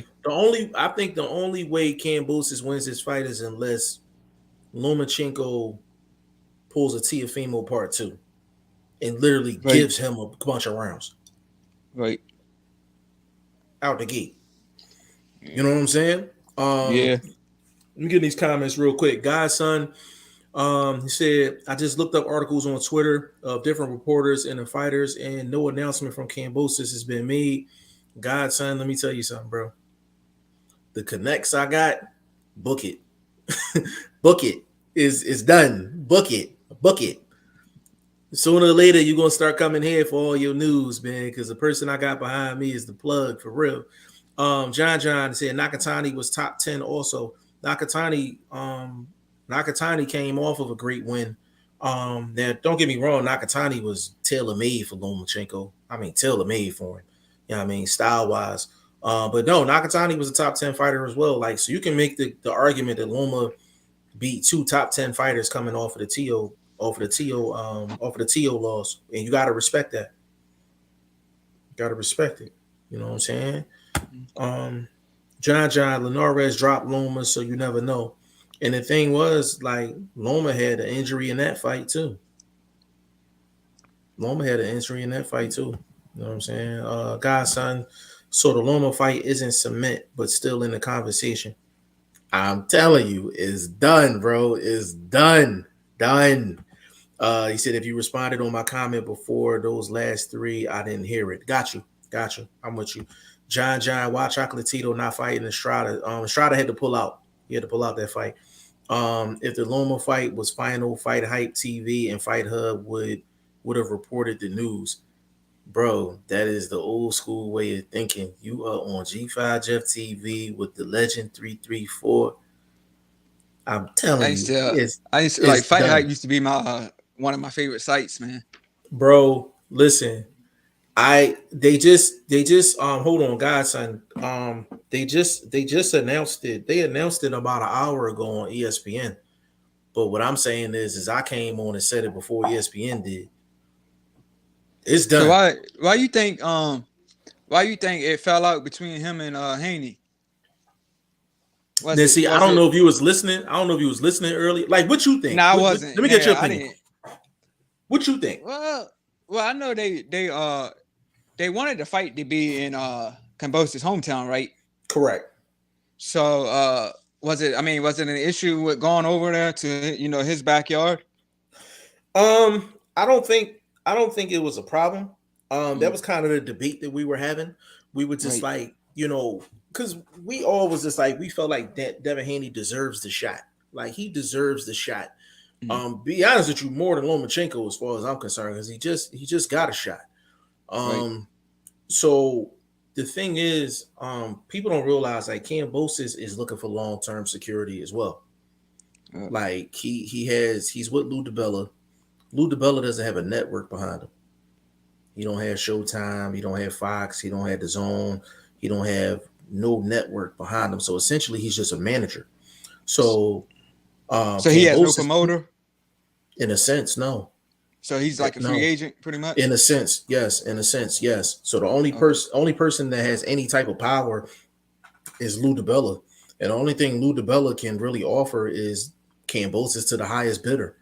You understand what I'm saying? But for Yeah. Kambosos, he has to convert this into long-term security. So even if he loses, somebody that's going to offer him a multi-fight deal, even if he loses, that's the deal that he's going to go with. So I think with Devin Haney being a free agent and having his own promotional company, Devin Haney's not in a position to offer Kambosos anything beyond that fight. He would have to go through the Zone to get any type of guarantees beyond that fight. I think what happened, and this hasn't come out yet, this is me just speculating. What I think happened is Bob Arum basically said, listen, win or lose, you got a multi-fight deal with Top Rank. I'm going to guarantee you a certain purse per fight, even if you lose to Lomachenko. And I think he offered Kambosos a multi-fight deal. I think that's what's going to come out. But in Kambosos' situation, that's how you're supposed to play it.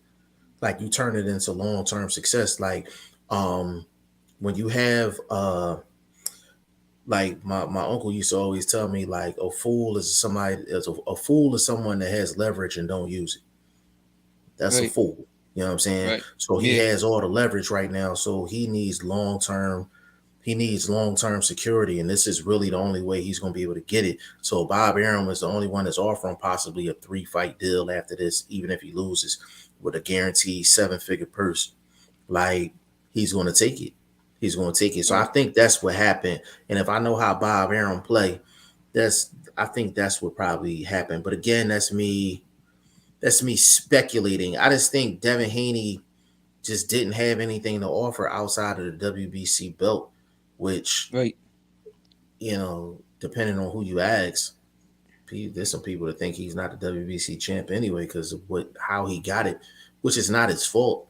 You know what I'm saying? It's not his fault at all. But yeah, I don't think Devin Haney had a problem going to Kambosos' hometown. I don't think that was the issue. I think it was more of a long-term thing because it's kind of like if he fought Kambosos and he has no guarantees after that, it's basically a hit and run.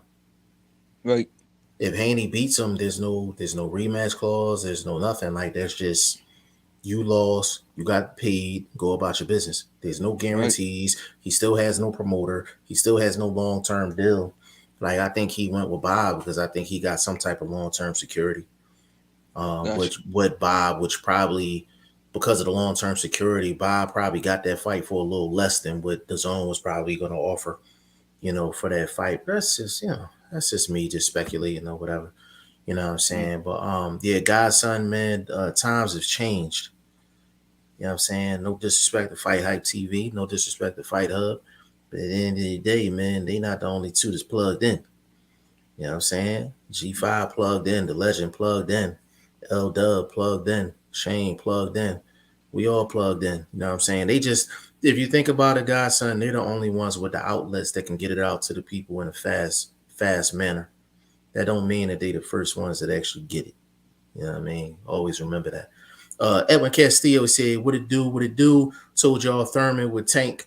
I lost a bet off that, man. I'm still paying up. But John, Loma on his A game, Kambosos made go the distance, losing 9-3. I mean, that could definitely happen. To be honest with you, Loma could be on his B game, and it might be that. John said, book it, baby. Yeah, book it for sure. He said, my boy on all my comments, I don't want to seem negative or delusional, but I just didn't hear anything about the fight being made. But if your plug is valid, I wanted the Haney fight. Yeah, we just I don't really get into like the connections we have like on the inside, but I'm not bragging or nothing. But like if the legend wanted to know something, like he would hit me, and more than likely I'll be able to find out for him within 24 hours.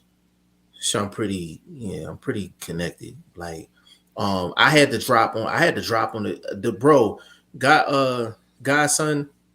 I knew Gary Russell was hurt weeks before the fight happened. I knew he was hurt weeks before the fight happened. I knew he hurt his shoulder weeks Okay. before the fight happened, and it's on camera. So I don't be capping at all. But I respect it though. I respect it. John White gonna KO Fury between 7 and 10. That'd be legendary if that happened, bro. All the Wilder fans would be so happy, yo. They will be Mhm. ecstatic. Like it'd be like, man, if we couldn't get him out of there, man, at least let somebody else get him up out of there. For sure. Edwin Castillo. Oh, and I give Kambosos a good chance of winning, but Loma's still good enough to definitely get the belts. How good of a chance are you giving him? Like, what percentage? Like, um, Legend, you think he got a good shot? Like, just a small shot? Like, what you think? Like you said, if Loma's on his A game, I don't give him much of a shot. Like you said, if he's on Yeah, his A game, but if he is that fighter that fought Tio, then I'll give Kambosos a shot. yeah. I definitely if that Loma shows up, then Cambosa's got a shot. Um, John, Australia is under global dictatorship now. They're gonna drug Loma. I hope that don't happen, bro. Don't speak that into existence. Massive left hook upstairs, night. John, the thing about it, we don't know what Tyson Fury is gonna show up in terms of like the wear and tear of fighting Wilder 3 times is actually done to his body. You know what I mean? Can he be on the back foot? Can he actually box and make a fight easy for himself? He may be to the point now where he just don't want to make a fight easy for himself, like because he physically can't do it. You know what I mean? So we're gonna find out. Edwin, I think Haney should just move up and move on. Stop wasting time because Ryan doesn't want to fight him, and Saltweather won't let Tank fight him. So Edwin, let me. So here's the thing, and this is just the way boxing works. I'm talking about the big boys. Devin Haney is a free agent, right? So Devin Haney is a guy that has no promotional deal.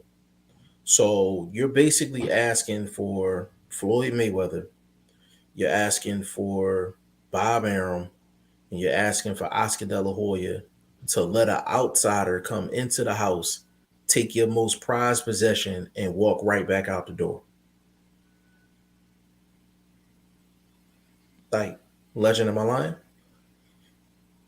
No, If he doesn't sign a long term contract, or those promoters don't get options on Devin Haney to where he signed with them if he wins that fight, then you are allowing an outsider. Like imagine you cooking dinner and you got a Thanksgiving meal and you let the neighbor from across the street come in and take most of the food and walk right back out.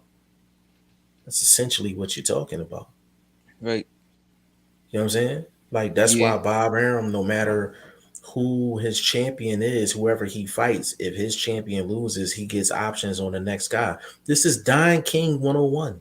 This is Don King 101. Why do you think he was smiling with every single person he was in the ring with, whether it was his guy or not? He knew no matter who won the fight, they was going to be under Don King for a certain amount of fights. That's why he was always smiling and always saying only in America. Because he had the game locked down from both ends. It don't matter. Listen, that's like you playing roulette and you got money. You got money on red and black. Like you're not gonna lose. You may lose in value, but you're gonna win because you got all the chip. You got everything covered. You got everything covered. You know what I'm saying? You got right. everything covered. Godson, I understand the multiple fight deal, but I figure if he fought Devin and win or lose, Loma should still be willing to give Kambosos opportunity to fight and a deal on top rank. Yeah, Godson, but that's the thing though. It's much easier to negotiate that when you got all the belts. It's hard to negotiate coming off of a loss. You know what I mean? He's riding the wave right now. Like he's the king at 135 right now because he has all the belts. Like so, whatever you're gonna negotiate, you got to negotiate it right now while you have the leverage. You don't wait until you lose leverage and then try to negotiate. Then they're gonna, they're gonna take advantage of you. You know what I mean? So as just in theory, that sounds good, but in reality, that's not gonna work. Not for Kambosos. It's not gonna work for him. He said, I heard Haney not vaccinated. I can actually find that out. I can find that out. I don't think that plays a real big part, but I can find that out though. He said Australian vax tyranny. Godson, the way I'm viewing it without doing valid research like you kings is that fighting Devin brings benefits now and for his future, but you guys have more info than me. So thank you for the correction. So the thing is like, so I'll bounce it back to you. What long term benefits would Kambosos have with fighting Haney specifically? Unless that turns into a multi-fight deal with the zone, like it has to be connected to a network. Like Devin Haney is a free agent. He has he has his own promotional company, but is he locked in with the zone? He's working with the zone, but he's not locked in with the zone. It's kind of similar to Gary Russell. He's locked, like he works with Al Heyman, but he's not locked in with Al Heyman. That's why he doesn't get the opportunities that he should get. But that's why I didn't understand why Shane and Vlog wasn't vibing with me on that, because it's similar to the Gary Russell situation. He works with someone, but he's not locked in and signed with them. There's a huge difference. It's a huge difference. You know what I'm saying? There's a big difference. So, what can Devin Haney offer outside of just a fight? There's nothing long term he can offer him. He has no connections to the zone long term because he don't have a deal with them long term. So how can he offer something to somebody else long term when he don't have one himself? Like he just has affiliations with people right now, but he wants to keep his independence. As far as I'm concerned, he's no different than Gabe Rosado in terms of his promotion, his situation. He's a free agent and he bounces around on one fight deals. But you're not gonna get undisputed type You said opportunities Rosado? if that. Yeah, Gabe Rosado's been a free agent for the longest. He's been a free agent for the Okay. longest. You know what I mean? Yeah. 293.75. Big shout out to you, family. Said Kambosos has been dealing with Pacquiao's footwork for years, so it will be interesting to see if he can handle Loma. You know what? That's a good point. That's a good point because he was training with Pacquiao for years. So if anybody would be able to adjust to that footwork, it would be a guy like Kambosos. But the thing is, can he capitalize off of it though? Can he actually get his offense off? Being able to move with Loma, that's one thing, but can you capitalize off of it? Loma's proven that he can move like that and still be effective, very effective offensively. We still got to see what that is with Kambosos going long term.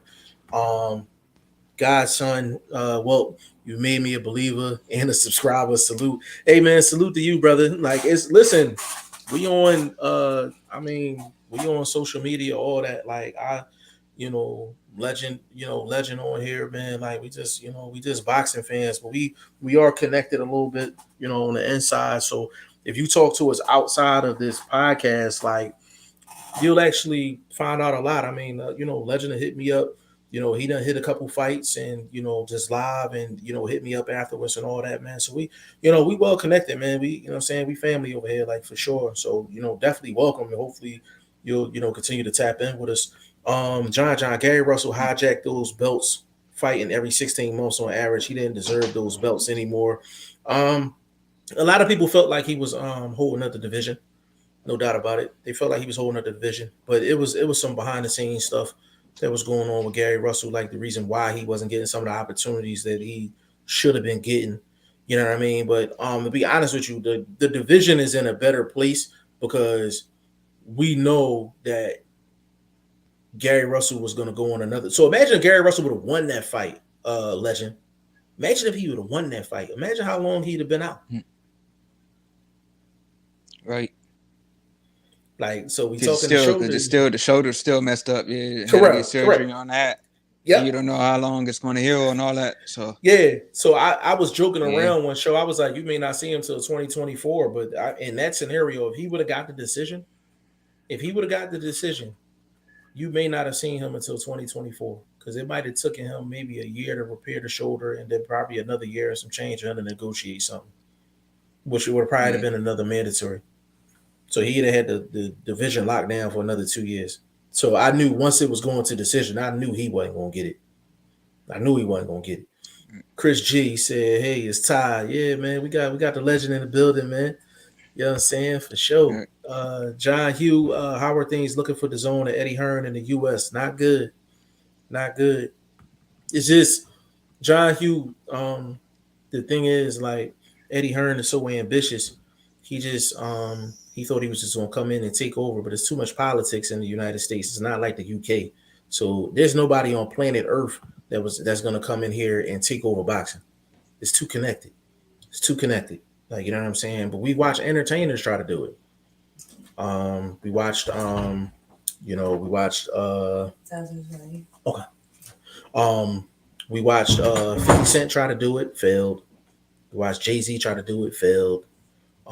Jay Prince is doing it, but just on a manager level. He's not on a promoter level because he couldn't get in the front door. And Rick Ross had to go the manager route because he couldn't get in the front door as a promoter.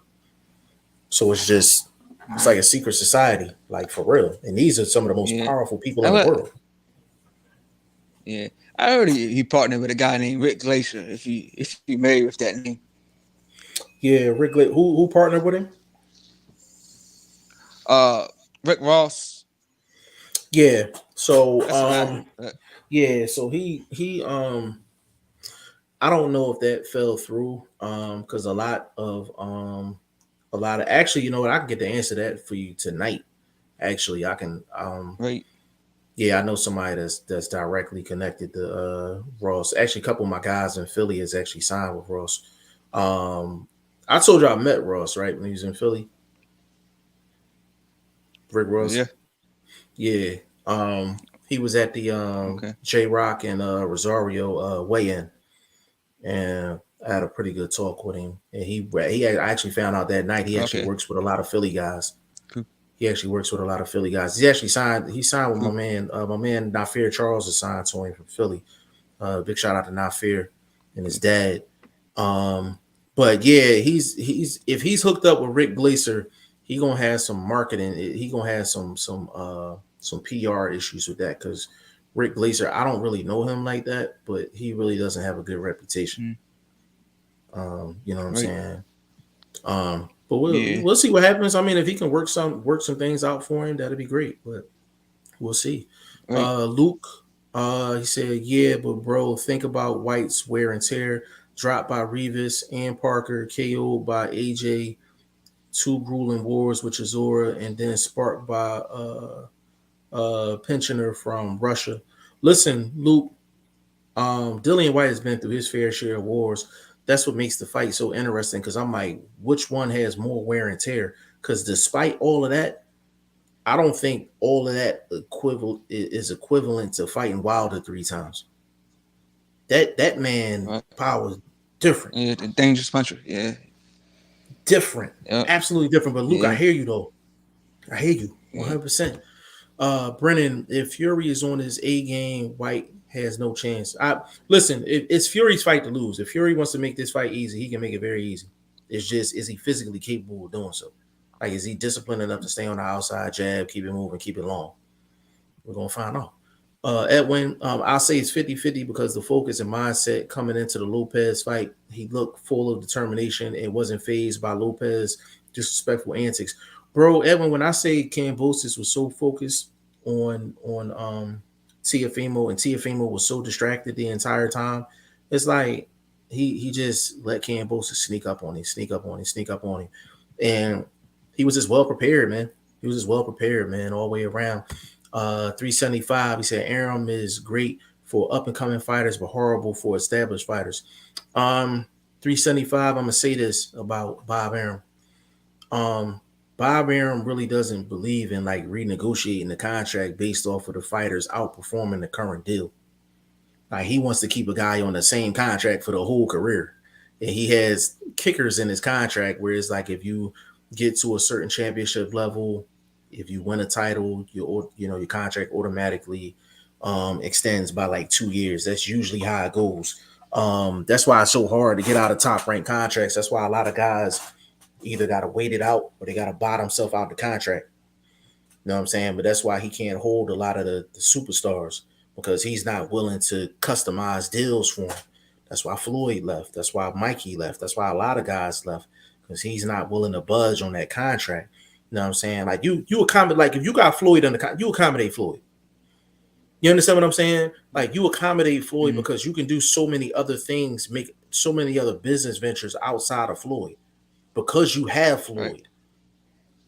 Like if you think about it, bro, if Bob Arum would have played it right, he would have had two of the most powerful. He'd have had the two most powerful fighters in this era, Manny and Floyd. If he would have played it right, that should have been a top rank all in-house fight. Yeah. You know what I mean? It's crazy. Yeah. Real crazy. John said Don King is a legend. Don't at me. No, Don King is a legend, man. It's just he just got a lot of stuff with him, but he is a legend. Dweck's in the building. Big shout out to you, family. Edwin Castillo. That's the deal. Haney will need to acknowledge because sitting and complaining will do nothing. He could look where the depth at 140 is, or stay and what's next. Edwin and Legend, I definitely want to get your opinion on this. Devin Haney is gonna have to ask himself a question. Does he want to stay independent and be a free agent and keep having to go through these situations? Or does he just want to pick a side and just sign a contract and just go? Like, what's more beneficial? Him just being signed to somewhere or him being a free agent, he's really having to kind of go through these situations. What you think, Legend? Well, if he has to go through all this, if he's a free agent, then I mean, I'll just sign a contract. But honestly, I thought he was with Hearn. Yeah, the thing is he works with Hearn, but he don't have nothing long term. It's kind of like a fight by fight thing. It's kind of like with Eddie Hearn was working with Canelo. Like it was kind of like on a fight by fight basis. It wasn't nothing long term. So the thing is, Canelo can get away with it because he had a cash cow. Devin Haney's not being able to get away with it because he just don't have the juice. He don't have the juice right now. Like, right. You know what I'm saying? So this is when you don't sign long term with some of these guys, man, they treat you that way. They show you short term love. They don't give you the long term opportunities until you basically sign with them long term. And to be honest with you, that's good business. I ain't gonna lie. That's good business. You know what I'm saying? It's good business. John said you can't get into Australia without a vaccination. Oh, that's a good point. That's a good point. Oh, damn. I ain't even think about that. I got it, yo, John. I got to call my man Padman McGriff on that, yo. I wonder if that played a factor. Because if he can't get into the country, then there's no fight. It don't matter what the negotiation is. Damn. Legend, we got to look into that, bro. That's important. Right. Yeah. We got to look into that. Damn. I didn't even think about that. Edwin, yes, that's another great point. He was sparring partners with Prime Pac-Man, who would have beat Prime for Prime Loma. No, I agree. But that gives him a leg up. You know what I'm saying? Dweck's looking Shane up in the city section. Hey, man, I know you had to get your shot in. John Gary Russell Jr. too smart to sign the Al Heyman 360 deal. The problem was he was signed with Al Heyman, and some stuff happened.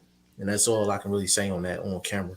John, let me see. Chris G at the gym listening to you guys. Big shout out to you, Chris G. It's my boxing son right there. Jonathan Wick in the building. Big shout out to you, bro. He said it looks like Lomachenko is going to be undisputed again. If he come with his A game, absolutely. He said it looks. Oh no, hold on. We did that twice. John Hugh. What do you think the chances are of Eddie Hearn making Canelo John Ryder in the UK? I could possibly see that happening. I doubt it though. I doubt it. Luke, Rolly Romero claimed today that Lopez didn't do any sparring for Kambosos and was injured. The reason I don't believe that is true because they are moving straight to 140. Um, was Tiafimo 100%? No, but he had a lot of stuff going on though. John Wick, you guys have noticed that Wilder was literally trembling in his last two fights from a beatdown. I don't think he has it in him to come back. He's broken. Um, I wouldn't say he's broken. What you think, Legend? Yeah, that's what I was asking you yesterday because I'm hearing two different things. I'm hearing that he is trying to get involved in some kind of drugs or something, and then he's just going to go on some kind of journey. I mean, is that all that really necessary to decide if you want to make a comeback? I mean, No. I I you mean, know, I talked with other fans and they said like some fighters just don't know how to take a loss. But I mean, you only lost to one. You lost to one fighter. I mean, you just lost to a guy that was the better man. I mean, but you still had a lot of successful title defenses. You know what I mean? So I mean, you just lost I to one think guy. I mean, but of course, but you lost to him back to back. So yeah, and the thing and is and the like, thing yeah. no, go ahead, bro. Go ahead, Well, I bro. Go was ahead. like, yeah, when he got rid of his trainer, and then he had what his name Malik Scott, right? That was his Mm-hmm. trainer. So Mm-hmm. and basically he went out on the shield, but and he fought to the end. Like I said, he did have heart, but and that ended up costing him getting knocked out worse than the second time. The second time he would just stop, but the third time he was knocked out. So like, Yeah. to me, I know him and Scott were friends anyway too. But at the end of the day, man, I think that knockout was just worse. Worse than getting Yeah. stopped. Cause this time you on the ground. You on the Yeah. ring laid out rather than on your Yeah. feet stopped. So Yeah. And that's the thing. Like, it's the thing that makes it even harder for Wilder is that he was the boogeyman. He was the right, guy, the feared guy. He was on top of the world and all that, man. Like, right, so usually when the boogeyman takes a loss, they're usually not the same. Not saying that they can't come back. Like, even look at right, Tyson. When Tyson was the boogeyman, like he could not be right, stopped. And once he took that loss, man, he was never the same. He was still good. He just was never the same. Roy Jones, same thing. You know what I'm right, saying? Once Tarver kind of took that mystique away from him. It's not even a loss, it's the mystique.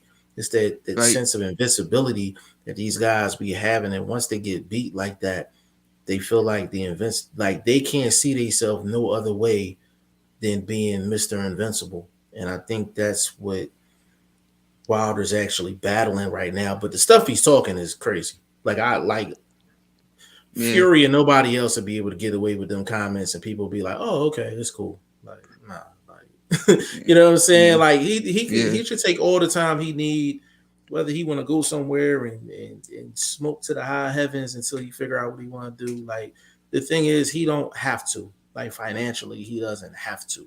So it's really right, up to him what he wants to do. I think he can still make some major noise in the division. I would take him over right, most of the guys in the division anyway. So it's really just a matter of does he want to do it and does it make sense? I don't yeah, care what journey he goes on. He go on whatever journey he want to go on. I'm like, as long as I ain't paying for it, you know, I don't really care what journey he goes on. So, um, that's just what it is. But we're gonna find out, man. I think he's gonna be back. I don't think he's gonna be back this year though. I think next year. I mm, think he'll be back. Luke, he wasn't trembling. That was adrenaline from being in a war. Fury won and was jittery too. You could tell both them guys was nervous. Even in the third fight, they was real cautious. They obviously they worked their way into it, but Edwin Lopez overlooked Kambosos, and his dad is mainly to blame. During the fight, he gave Lopez nothing to bounce back. That said, Lopez would have still beat most. So all credit to Kambosos. Um, I agree. The thing with Lopez though, if you pay attention, his dad don't ever really give him no sound advice in the corner.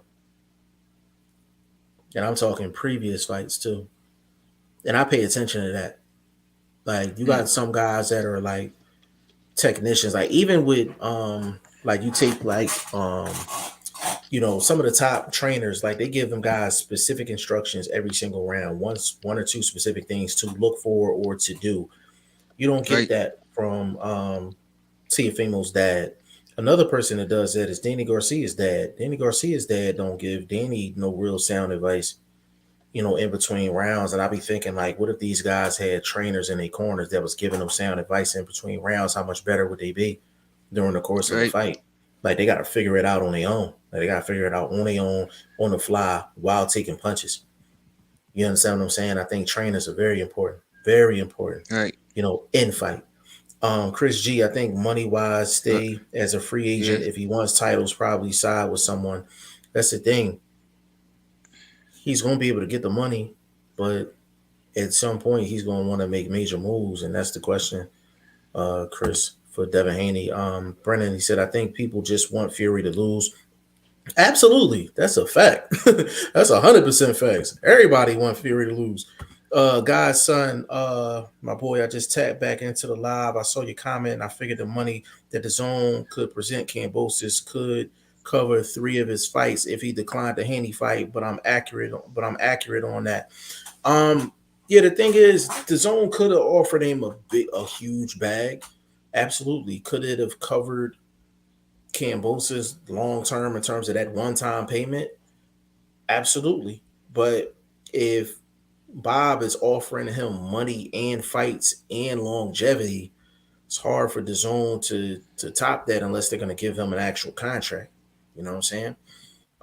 Edwin Castillo, if Team Lopez joins Team Canelo, then that's a horrible idea. The Lopez will bring negativity and are too toxic.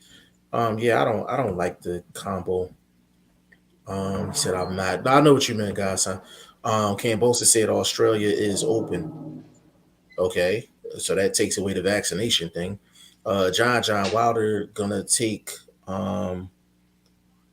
He said, what is that?